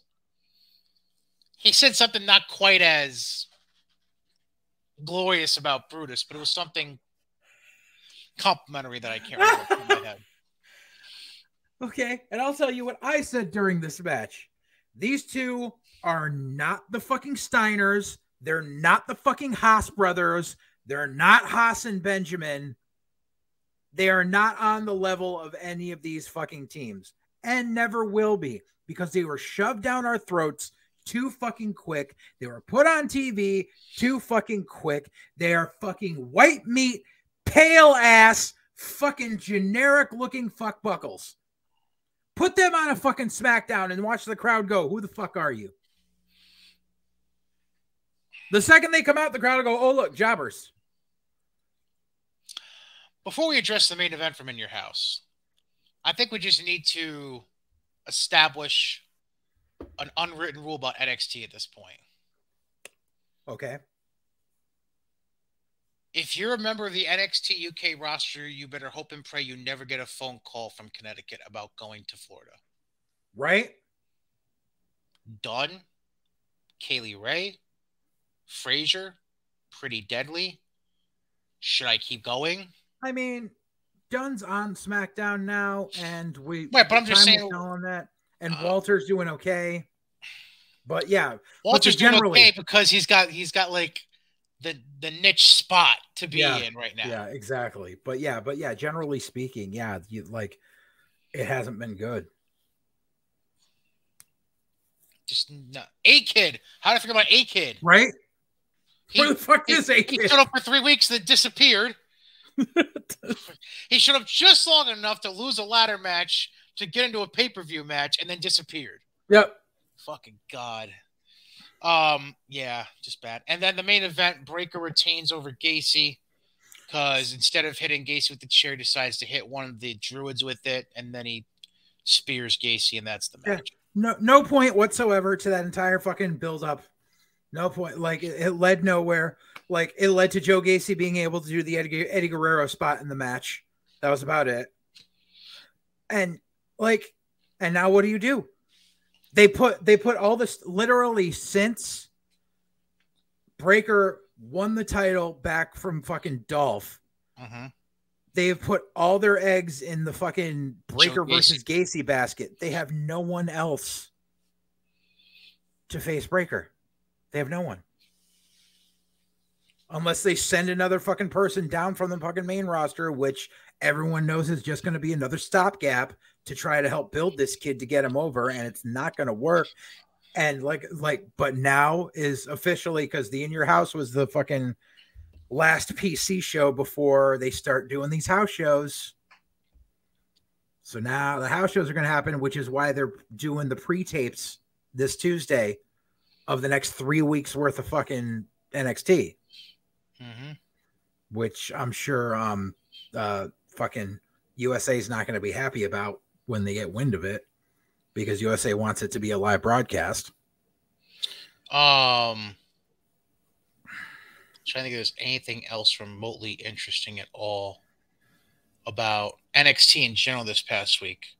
Did you get to see that opening match from NXT last week? Roddy Kemp against Pretty Deadly? No. Okay. I wanted to see what you thought of Gable's brother, but no, I put it on the DVR and then I didn't even bother watching it at the time. That goes. NXT used to be fucking can't miss for me. Now, like, I could care less. Like, it's bad. Yeah. And fucking they really got to do something to switch up shit, because they're going to start losing viewers. Bad. Like, Trips needs to take the fucking reins back now. Be like, Trips is talking about opening up new PCs. Well, guess what, Trips? You need to start booking NXT again, because this shit needs to change. Oh, and they moved the fucking finals of the goddamn women's breakout tournament to this week on TV. Yes. Yeah. Like, why wasn't that good enough for In Your House? Because they already had 6 matches. I don't fucking know. Oh boy, 6 matches. Heck, could be worse. It could have been an 11-match card and they randomly added a 12th match.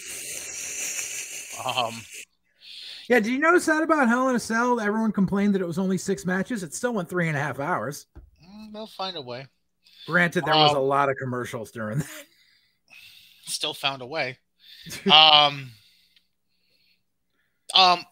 Impression of Damon Kemp, I'll just say, obviously still wet behind the ears, but overall, I've seen much worse from debuts. So probably also helps that he was in the ring with Roddy and Pretty Deadly. So, yeah. But still, for first impressions, for a debut, again, could have been a lot worse. Yeah. Just going to quickly look through WWE TV for the week and see if anything really stood out to me. I mean, the Cody Seth segment, by the way, that's where they believe he originally partially tore the pec muscle. Yep. And then when he went to training later in the week is which brings me to ask the question.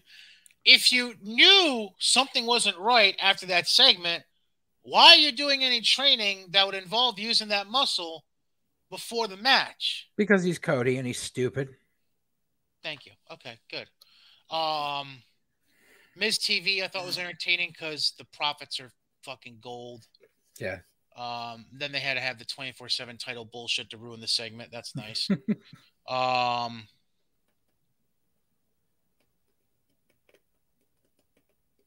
Can we officially say that Theory is one of the best things they have going on Monday Night Raw right now? Absolutely.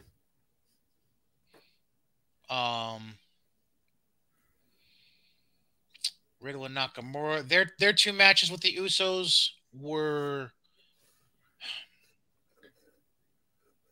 The SmackDown match was better than the Raw match. They were still at least both, I thought, good to. Yeah. And now it looks like Nakamura might be hurt. Oh, I didn't hear that. What happened? Yeah. What happened to Shin? They said supposedly like they were still reviewing it, but apparently he might have gotten injured during the SmackDown match. Fucking Jesus, Shin. Right. Yeah, that's really it. Oh, this was the one bad thing I had to say about Raw. It's your go home for a premium live event, which is a premium live event, by the way, because I found this out the hard way. They're now only showing all the network shows on if you have a Peacock premium subscription. So if you have Peacock free, suck a dick. Yep. That's why it's a premium live event. Fuck you, Peacock. Hey, dude, I'm getting like, listen, in the grand scheme of things, we used to pay $9.99 a month for the WWE Network. I know. You can pay $9.99 a month for Peacock. You get the WWE Network, and you get a whole bunch of other shit too. Oh, I agree. I'm just saying, wouldn't it be a good way to showcase what you could get if you allow yourself to showcase one event? Never mind. I'm gonna shut up. But anyways, it's your go home Raw. Yep. For a PLE. Yep. And your closing segment of the show is a fucking contract signing for Lashley, Omos, and MVP. That's your fucking go home segment. Listen, I'll take that contract signing over that god awful fucking MVP rap video any day. I didn't see it because I knew it was gonna be trash. So, dude, how did you? They played it twice during fucking Hell in a Cell. I couldn't see the fucking show. Oh, you don't have. That's why I brought up the PLE thing. You want me to add you to my subscription? Oh, it's fine. It's fine. Trust me. I can add account. This show wasn't worth watching, honestly. Anyways, there was only two matches that were remotely interesting in my mind.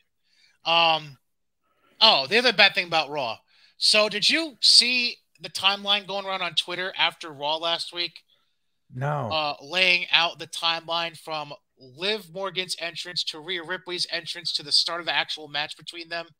No, but I'm sure it was something ridiculous. So, now I don't have the exact time frame in mind, but I believe total time-wise, it went Liv Morgan entrance to Rhea Ripley entrance, roughly 8 minutes. Then they went to commercial break during Rhea's entrance, came back with, I believe, the Memorial Day thing they did with Corey's little soliloquy leading into the promo video. Then they started the match after the Memorial Day. So it's like a 15-minute span between Liv's entrance and the bell ringing to start the match. Reasons. Dolph Ziggler still holds the record. Yeah. 27 minutes. Yeah. I remember talking about that. Yep. As far as the go home SmackDown, I only watched half of it because it's on a Friday. I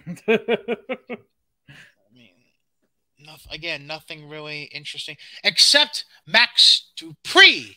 Yep. Declaring that he's going to reveal his first client of Maximum Male Models this coming week on SmackDown. The question is, which one is it going to be that he reveals first, Mansoor or Mace? Mace. Okay. That's my. Yeah. Oh, dude, the big guy first. I just realized something. What? So he's been renaming Mace to Face. So I wonder if they're going to rename Mansoor to Mansom. Oh, Jesus, Mary and Joseph. Possibly. What are they trying to do with Jinder and Shanky? You remember? Do you remember back in the day when they first introduced Jinder? And how he was Great Khali's cousin? And it caused Great Khali to finally break off from him. And that's when Great Khali became the Punjabi Playboy. Guess what we're doing? Same thing. Whatever. Dance, shake, and dance. Great. Shane's gonna hit on Ricochet's girlfriend some more. Whatever. Natalya won the 6-pack challenge to earn a shot at Ronda for the SmackDown Women's title. That was surprising. Yeah, because they did the same fucking thing when Ronda had the Raw title. They fucking fed Natalya to her. Well, I mean, because Natty can obviously work with her because Natty helped train her, but I'm just saying because like they've been pushing Raquel, and they also gave her Raquel 2 title shots within a month. True, but I mean, knows no bounds. Oh, and apparently Aaliyah is hurt. And apparently Lacey Evans is back on SmackDown now. Well, they keep saying she's back on Raw, she's back on SmackDown. She ain't appeared on either show. Oh my god! I think it's all a hoax. I think Lacey Evans is actually a hologram. Damn it, Tupac! What the fuck? Moss comes back. He drops the suspenders. He gets real music. Good for him, because he looks generic now, though. I'll take it over the stupid Madcap character he was trying to do.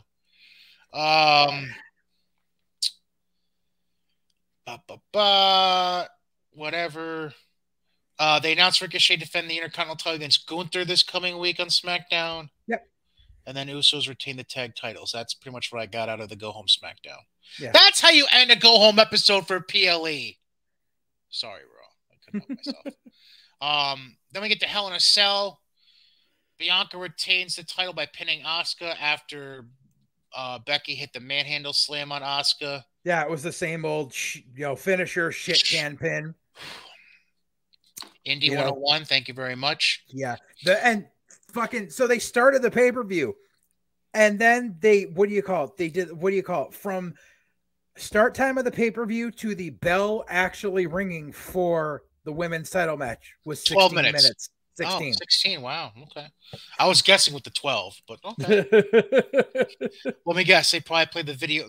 Hold on. Let me guess. They probably played a ridiculously long video package for Cody and Seth. And then they probably played a video package about Bianca, Asuka, and Becky. And they played the video package about Drew in Scotland. Oh, for God's sake.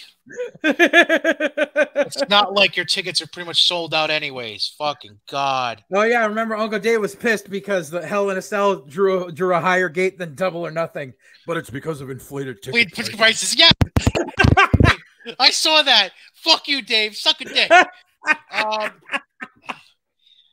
Then we get Lashley making MVP tap out to win the handicap match. Cedric Alexander tried to get involved at the end, but this time to help Lashley because they've officially flipped Cedric. And then they had I don't know if it was a backstage segment during the show or if it was a digital exclusive they showed after the show. I can't remember, but apparently Lashley and Cedric talked. That was during the show. Okay. So it's almost like maybe we're going to get the Hurt Business, but this time they go after MVP. No. The whole segment was him basically saying, like Cedric said, that wasn't for you, that was for me.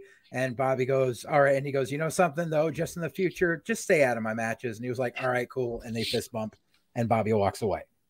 So they're not reforming the Hurt Business. You never know. But Cedric, they're officially going to do Cedric as a babyface again. Probably. So I'm guessing so he can fucking feud with Theory. And because his voice doesn't come off for because Cedric knowing that being a heel doesn't mean yelling about everything. Right, because his balls didn't drop for him to have a deep. Never mind. Anyways, then KO beats Ezekiel. Sure, okay. I'm surprised that they had Owens win, but it was. I mean, it was a good match. It was serviceable. Owens winning was a surprise to me. I thought it was funny how Owens wins and then he's walking back. He's walking backwards down the back the ramp. So he's doing the glamour shot with the camera in front of him, and he goes, "This is my show. This is my show." So obviously, Owens is vying for the top heel spot on Raw again. Right. And then the last thing he does while he's standing there with camera in him is he goes, "Best in the world."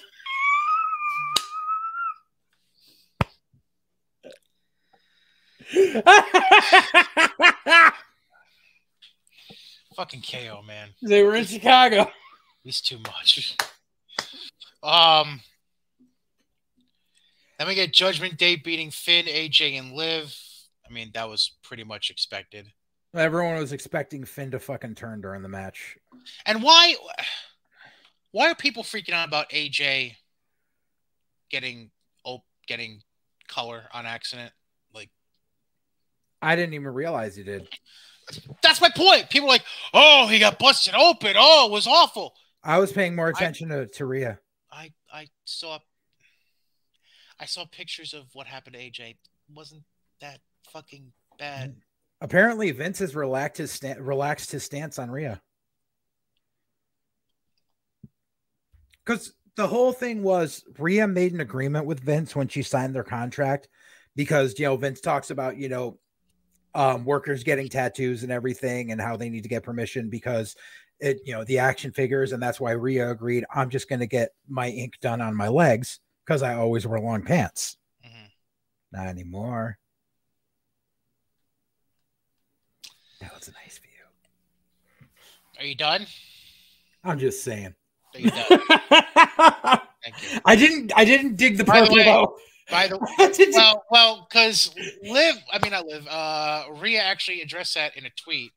The purple? He basically, some of the lines of, that was not my regular gear. I had to make do with what I had on hand or something like that. Oh, okay. So what she was wearing last night was not regular gear for her.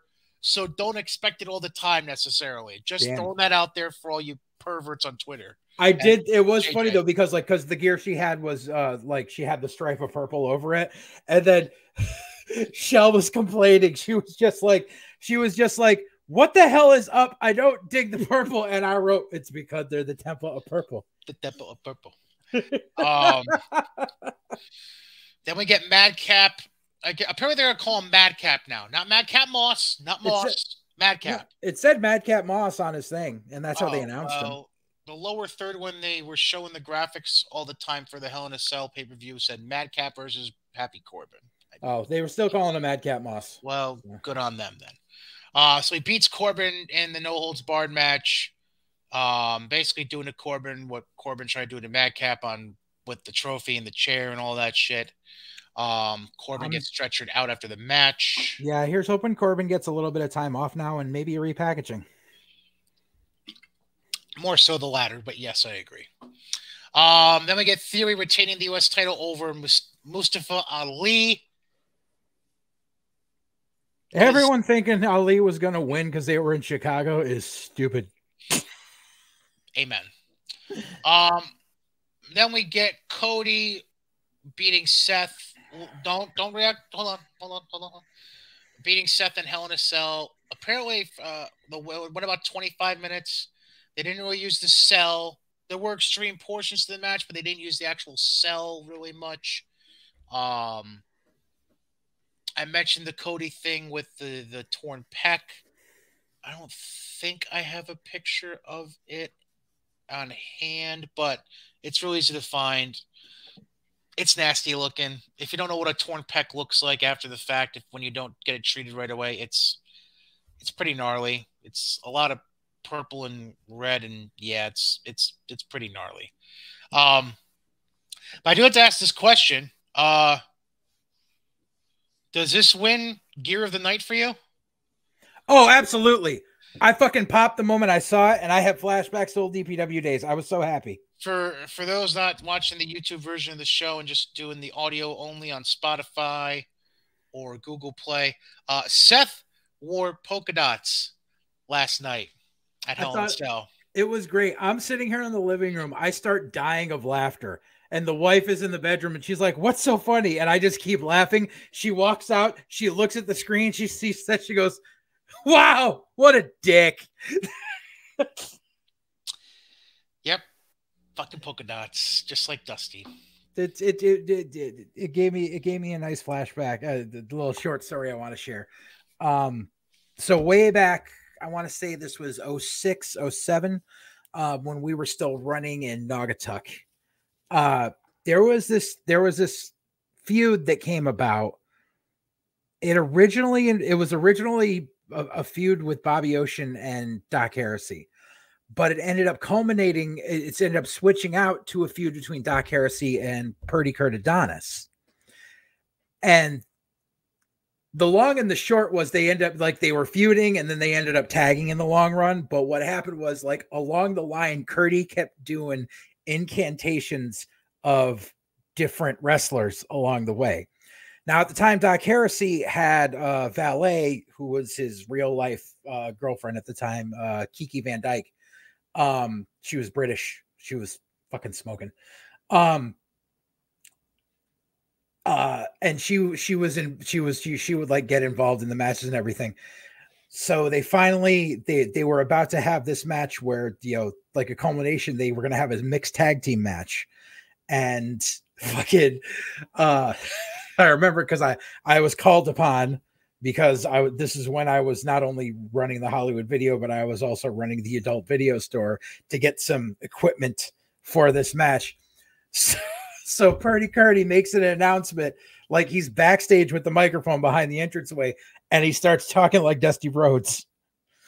And he comes out and he's got felt yellow polka dots, like kind of glued to his black singlet, but they're like coming off, and he needed a tag partner, and his tag partner was Sapphire.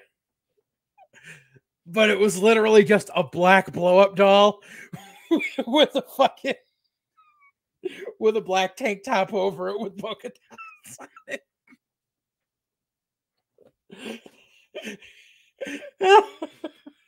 And I had to call commentary for this match. I was dying, especially because Sapphire won. I don't even want to know how you got through that match. It was great. And the thing, for anyone that wants to talk about me talking shit about Kenny Omega wrestling a blow-up doll, this was completely different. This was a comedy match for the sake of comedy, and literally he had the blow-up doll tied to the tag rope, just hanging there like the whole match. And like the basic finish was like he put what do you call it? He put Doc into Weaver Lock in the full Nelson and like put Doc to sleep and rolled Doc, like Irish whip Doc, and it was like a double Naga knocker between Doc and Kiki falls down. And so then he just goes over and tags the blow-up doll and just lays the blow-up dollar on her 69 style, and the ref did the count. And the crowd cheered. The crowd went wild. Oh, Jesus Christ. You guys. You guys got away with anything 15 years ago. Now, well, never mind. So, yeah. Are we at a point right now? Because yes. let's break it down this way. I don't even know what the fuck I was going to ask. Cody's down. Mm-hmm. Big E is down. Yep. Roman's taken a severe decrease of dates. I think Roman's going to do more TVs now. I think they're going to pull him in for it. And he's just not going to do house shows. All right. Shin might be hurt. Mm-hmm. Orton's hurt, apparently. Yep. Uh-huh. Cody, by the way, getting surgery this week. Mm-hmm. Not that he's star level, but no Boogs. That's still a thing. Yeah. Sasha and Naomi, who the fuck knows what they're doing? Yep. Aaliyah's hurt now, but I mean, she wasn't really a factor. She doesn't really count. Are we at a point right now where WWE's kind of sort of lacking real star power? Yes. And losing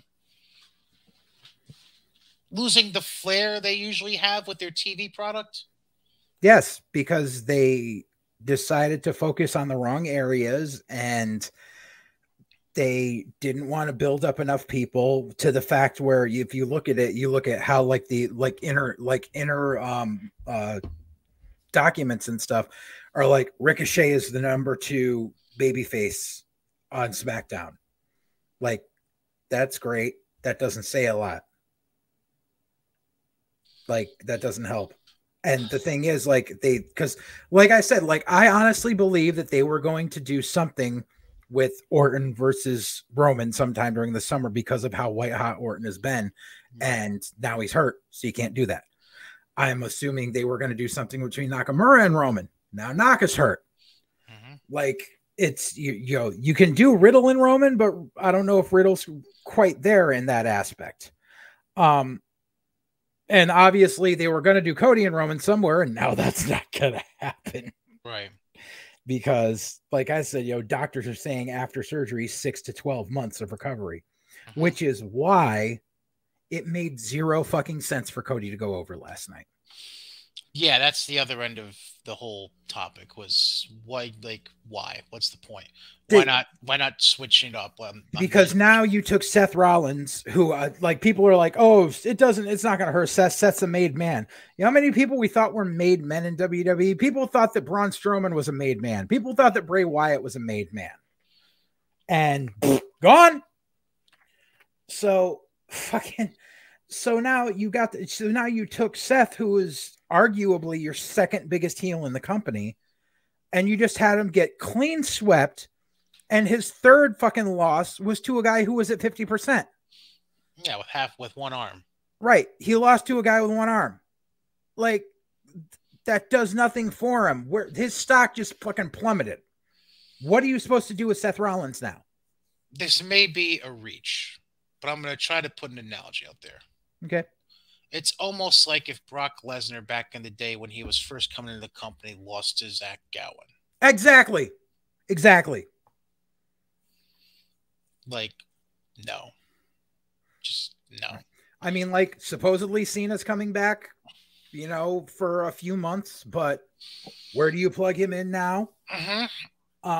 Fucking, like, supposedly they want to bring Wyatt back, which they really should. Suppose there's talk of Cesaro, maybe even. Yeah, like apparently Cesaro, his contract ended and he was just spending time at home with the kid. And he said if he goes back anywhere, he's going to go back to WWE, which makes sense to me because he's not going to go somewhere where his wife ain't. Right. And they seriously, and the thing is, they need Sarah back at work. I mean, Sarah should spend time with her child, be a mother, but it is visual that Sarah Del Rey has not been training these new girls. No shit.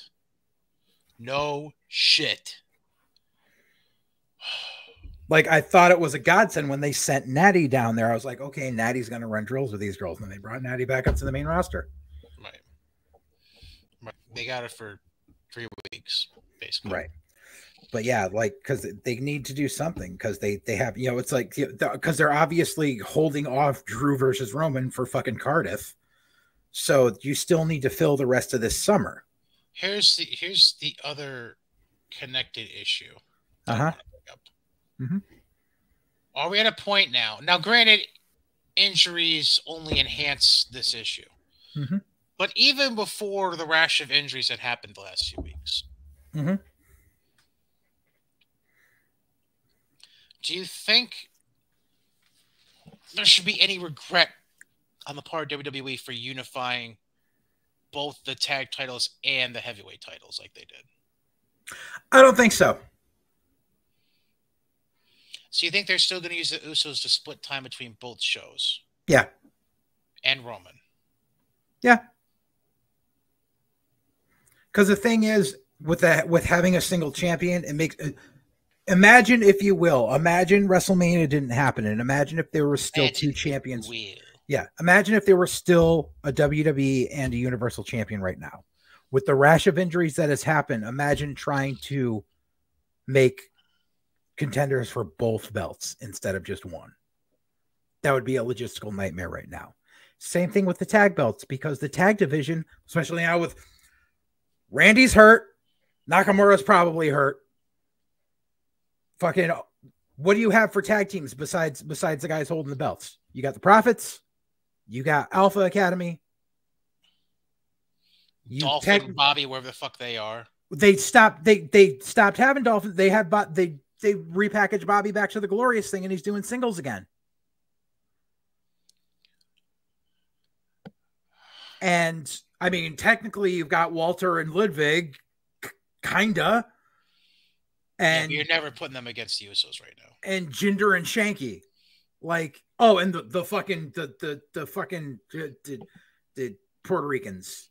Oh, Los Lotharios. Yes. And you have the Viking Raiders. Oh yeah, the Raiders. Yeah.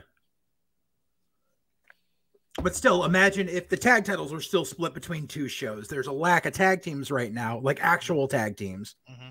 So it's actually the smart thing right now that those titles are all unified.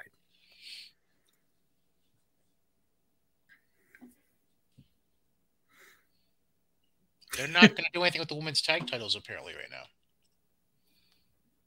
They don't really have any women's tag teams. I mean, they really didn't going into WrestleMania. Let's be honest. Can I just put this out there, and it's going to probably sound awful, but it's an honest opinion that needs to be said by somebody. Sure.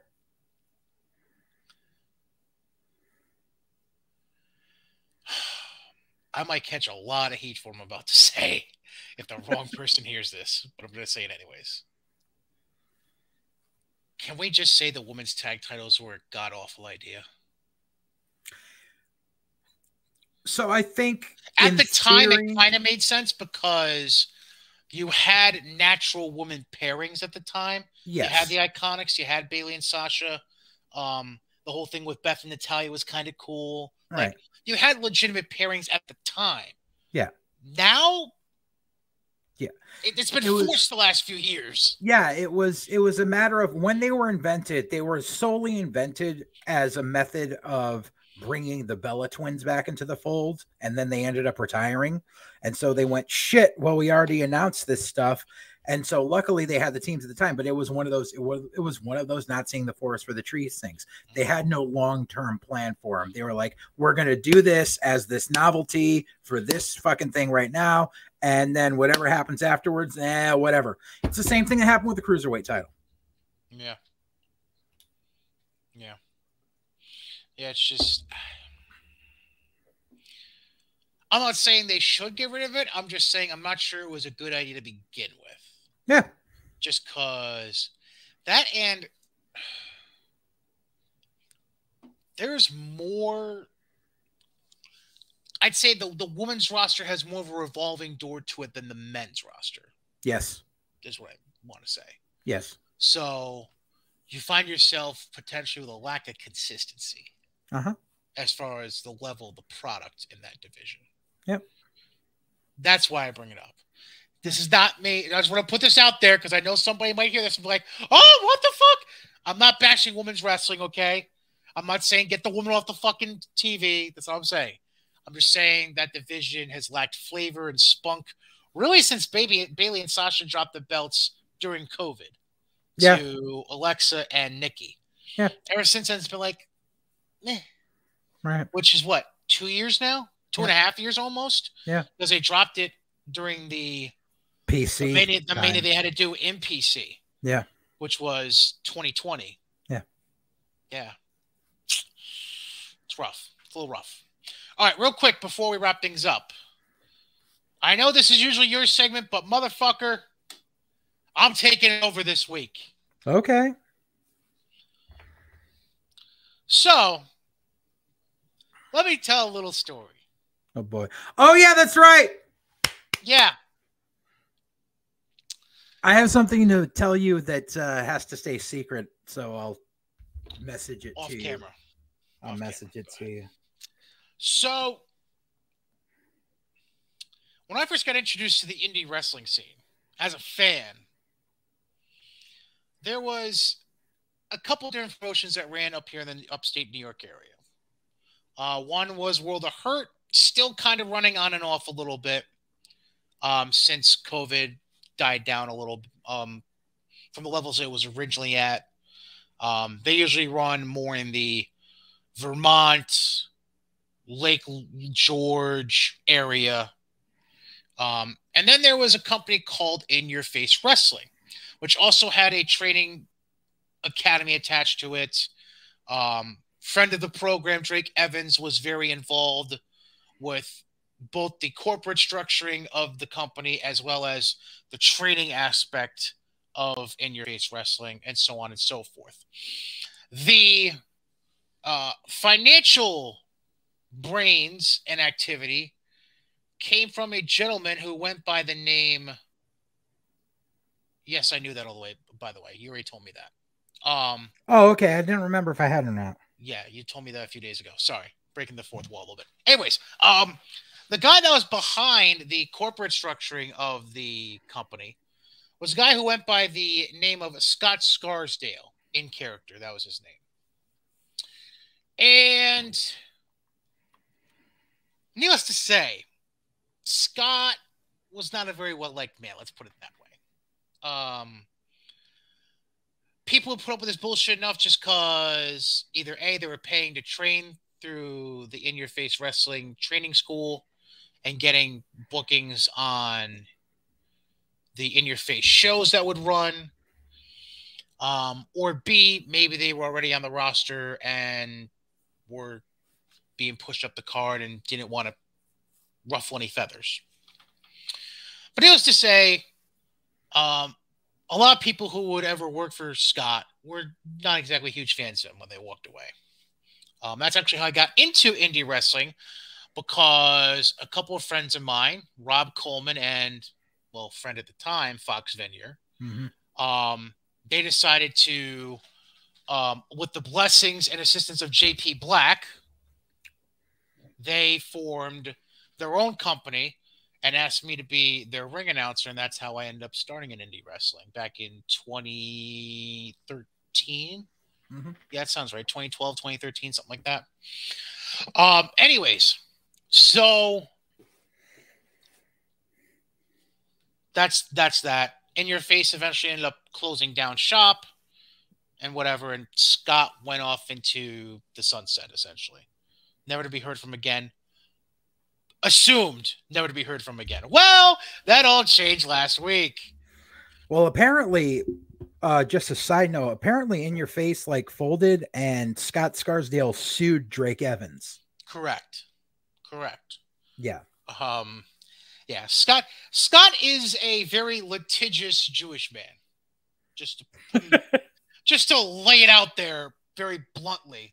He's very much He's a very, very, very, very poor man's Paul Heyman with the litigious stuff. All right, let's just to call a spade. Yeah. It is what it is. Yeah.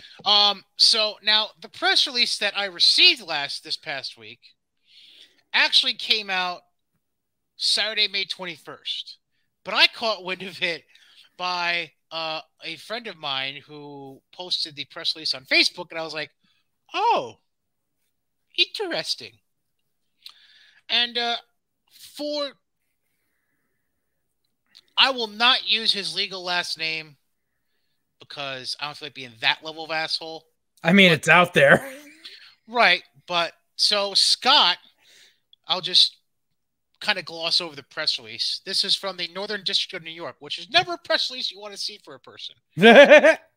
Scott, age 47 of Latham, New York, was ordered and detained yesterday on a charge of possessing child pornography. The announcement was made by U.S. Attorney Carla Friedman and Janine G. Giuseppe, special agent in charge of the Albany Field Office of the FBI. According to the complaint, Scott possessed images and videos of child pornography on an encrypted thumb drive located at his residence at May 18th. The charges in the complaint are merely accusations. Defendants presume innocent. Had a detention hearing. Blah, blah, blah. And then the case is being investigated by the FBI and its Child Exploitation Task Force, including investigators from the New York State Police and Colony Police Department, and being prosecuted by the Assistant U.S. Attorney Dustin Segovia. In other words, not so many words, Scott is a fucked man. And here's the thing, especially involving that whole thing, was there was a lot of rumors and innuendo about like off-color things happening in your face. And a Mm-hmm. lot of the times, Scarsdale put all that blame on Drake. Yeah. And like Yep. I said, like it's years later, and Drake's still trying to clear his name. Yeah, because like, and I'll even put this out there. I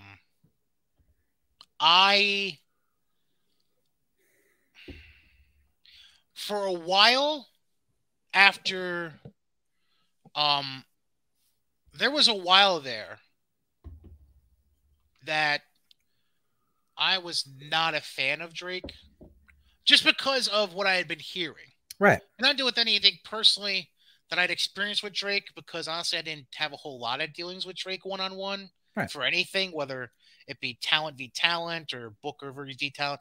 I never really had any crossover with him ever. Yeah. It wasn't really until I want to say maybe it was one of your shows, maybe. Did you ever book Drake towards the end before COVID? Oh, yeah. I booked Drake a few times. Okay. So, okay, yes. Now I remember. We actually struck up conversation a couple of times at a few of those shows before COVID. And came off as just Drake, like chill, like not a douche at all. Mm-hmm. And that's because I didn't want to let what I was hearing from others affect my opinion. Right. So, like, while I didn't have a great impression of him walking into those social scenarios I had with him eventually, I wasn't going to allow it be my complete judgment of him. I wanted to see how he was. Right. And it was to the point where, like, we've actually kind of struck up I'd say it's on the borderline of friendship and acquaintance. Yeah. I wouldn't go so far as to say friendship, but we're good acquaintances. I know at one point he was trying to get me to help out with the company that he was starting up, and it's kind of started and stopped, it seems like. But survival. Yeah, it's just because situations with running in New York. Yeah, don't tell me about that. Takes a lot. Yeah, tell me about it. And just things never worked out date wise with us. But yeah, like I've heard stuff that you were probably referring to, and it's sad because it's considering the reputable person that, especially the last week or two, I've come to find out about him. Mm-hmm. It's fucked up, for lack of a better phrase. It's pretty fucked up, and it's messed up to see a guy like that take shit from a guy like Scott. Right. Here's one of the odd things that I realized. It's this weird kind of like Venn diagram, is because obviously Scarsdale just got outed. Now the whole thing with during In Your Face was Drake ran the In Your Face Academy, and he had a bunch of students who basically didn't want to train correctly. Yep. And basically said, I don't need this, and went and split off from In Your Face and went and opened Truly Independent Wrestling in Massachusetts. Correct. And Truly Independent Vermont and Massachusetts. Yep. Right. And TIW was very backyard-tacular, and with the people who were running it had a bunch of predators in their midst, because they were heavily influenced by Mark Adam Haggerty and Toxic Terror Danny Adam, who have both been outed as sexual predators. Yeah. So it's kind of funny how it's like this weird mishmash, birds of a feather. Everyone that fucked over Drake ends up being a fucking pedophile or a rapist. Yeah, I mean, I have some friends that were involved with that group.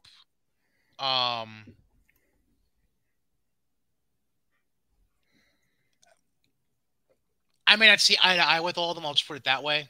Yeah. Yeah, they, and I think they'd even freely admit at this point, like, they might have reacted too quickly. We'll put it that way. Yeah. they put the cart before the horse is the best way for me to put it. Yes. And didn't let things just kind of play out naturally. Yeah. To a point where if they had waited long enough, I think if they had combined their resources with Drake's mental game, they would have been able to pull something together eventually. Yeah. Now, this is not me to say everything would have been hunky-dory and, sunshine and rainbows and everything would have been flipper-friendly between everyone. But I think at least resource-wise, monetarily, it just would have made more sense eventually. Yeah. But that's neither here nor there. It's ancient history now at this point. And TIW is kind of sort of trying to run again, and Drake's doing Drake, and Scott's they're trying to run in Pittsfield, Mass now. And Scott's going to get butt fucked for the next 20 years. That was pretty blunt, but fuck it, whatever. Trying to think of something else I wanted to say. I don't think there is. Oh, fuck! One other thing. This is not behind the Blackball, so I'll take this banner off our YouTube show. Fucking Ric Flair's taking top rope bumps now in training. Yeah. Just God fuck me. Why? Because I can't. I just can't. Have we even figured out who the fuck is in this match with him yet? No, because Steamboat said I'm not in it, so we just know that it's a 6-man with FTR and someone versus Rock and Roll Express and someone else. Yeah. Yeah, it's FTR and Flair versus Rock and Roll Express and someone. We haven't decided who. Oh my God. Who are they going to pull out of the fucking nursing home? What, are they going to pull Duggan out of cancer treatment and have him get in the ring now? Like, what are we doing? No, because Flair and Duggan really never had a program. I'm just thinking of the next random person who should never get in the ring again. Sorry, Jim. I love you. I hope everything for the best. But to be fair, as far as age goes, if you just cheap plug to anyone who follows Dave Knows Wrestling on YouTube, Dave just actually did a video about people, older wrestlers who wrestled and like how old they were when they did, and how Flair doesn't even crack the top 25 as far as being oldest. Well, oh my God, they could bring in Jimmy Valiant. He's still working. No. Boogie Woogie Man. No. It was funny because he brings up the Boogie Woogie Man having this match and blah, blah, blah. I'm like, you don't understand. Boogie Woogie Man had a bigger match than that fucking 4 years ago when it was him versus the entire New England Hall of Fame, how he held us all hostage while we were trying to fucking leave so we could go get dinner. The scary thing is the only two names I could think of that might be dumb enough to do this wouldn't make sense given the heel versus face aura that they're going to try to portray through this. Mm-hmm. I just have a stupid feeling Arn or Tully would say yes if given the opportunity. Maybe not Tully so much Arn won't. Yeah. Tully might, but no, in all honesty, like fucking call in a fucking favor to fucking Sting. Yeah. Like seriously, just fucking do it. You already got fucking 2 guys from fucking AEW in the match. And it's not like Ric Flair's son-in-law works for the company or anything. Exactly. Right. Yeah, by the way, congratulations on Andrade and Charlotte. Yeah. Yeah. There is one other thing I wanted to bring up before we leave. All right. And I want to preface this like before, bro, and say that I am not singling out any one company here because I've seen this happen in no less than 3 in recent memory. And just in the New England Northeast, tri-state area. What, poaching old venues? No, not poaching venues. I've talked enough about poaching venues. Okay. It is 2022. There is an overabundance of talent on the indies just in the New York and New England area, not counting Jersey and Pennsylvania, of talent that are willing to work, willing to travel, promote themselves, can definitely be indie show main event caliber. Okay. That being said, it was passe in the fucking 80s, and it is just, there's no fucking point to it now. Workers who promote their own company need to stop putting their fucking titles on themselves. There is no point. Because once that happens, your entire company just becomes a fucking vanity project. You don't have to name the champions. Would you mind naming the companies? No. I'll message you off air, but like I said, because I'm not gonna. But like I said, it's because I'm kind of. I think I know no less than 3 companies, and it's like 3 companies that are within driving distance of me. I think I know one. It's just it's so pointless. Actually, there's no reason for it. There are too many guys. There's too many people that are talented enough to be able to carry a fucking company, who can be trusted to show up for, like, because that was bookers back in the day would be like, well, I can't trust anyone to not to show up and blah blah blah blah territories. It's not like that anymore, especially if you're only running once every couple of months. Like that. Hi, I'm a promoter. You know what I did after I put the title on Bobby Ocean? Every time I go to book a show, the first thing I do is say, I want to run between this date and this date. Which weekend are you free? That one? Okay. Put it in your calendar for me. It's that simple. Book around your champion. Exactly. Okay, Vern. Thanks, Vern. It's the first person I always think of when we talk about shit. Right, it's fucking Vern Gagne, right? Yeah. Fucking Vern. Yeah, Vern.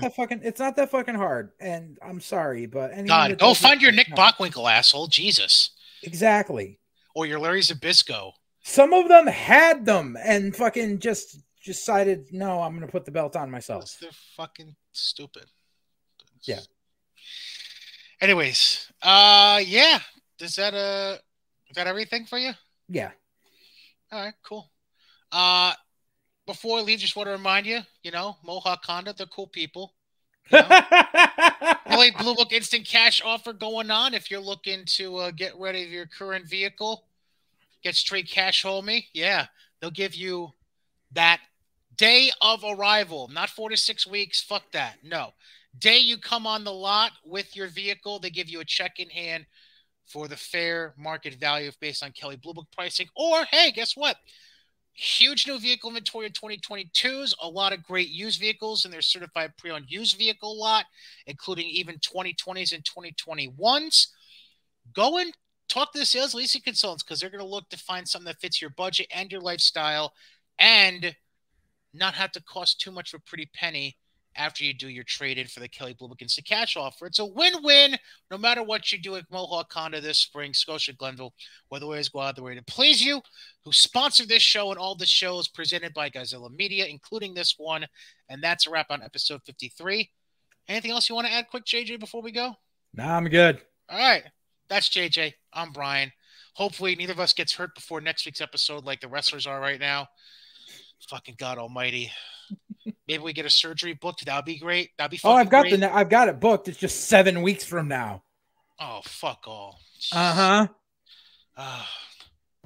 You know what? I have a perfect closing for this. JJ, say fuck you, COVID. Fuck you, COVID.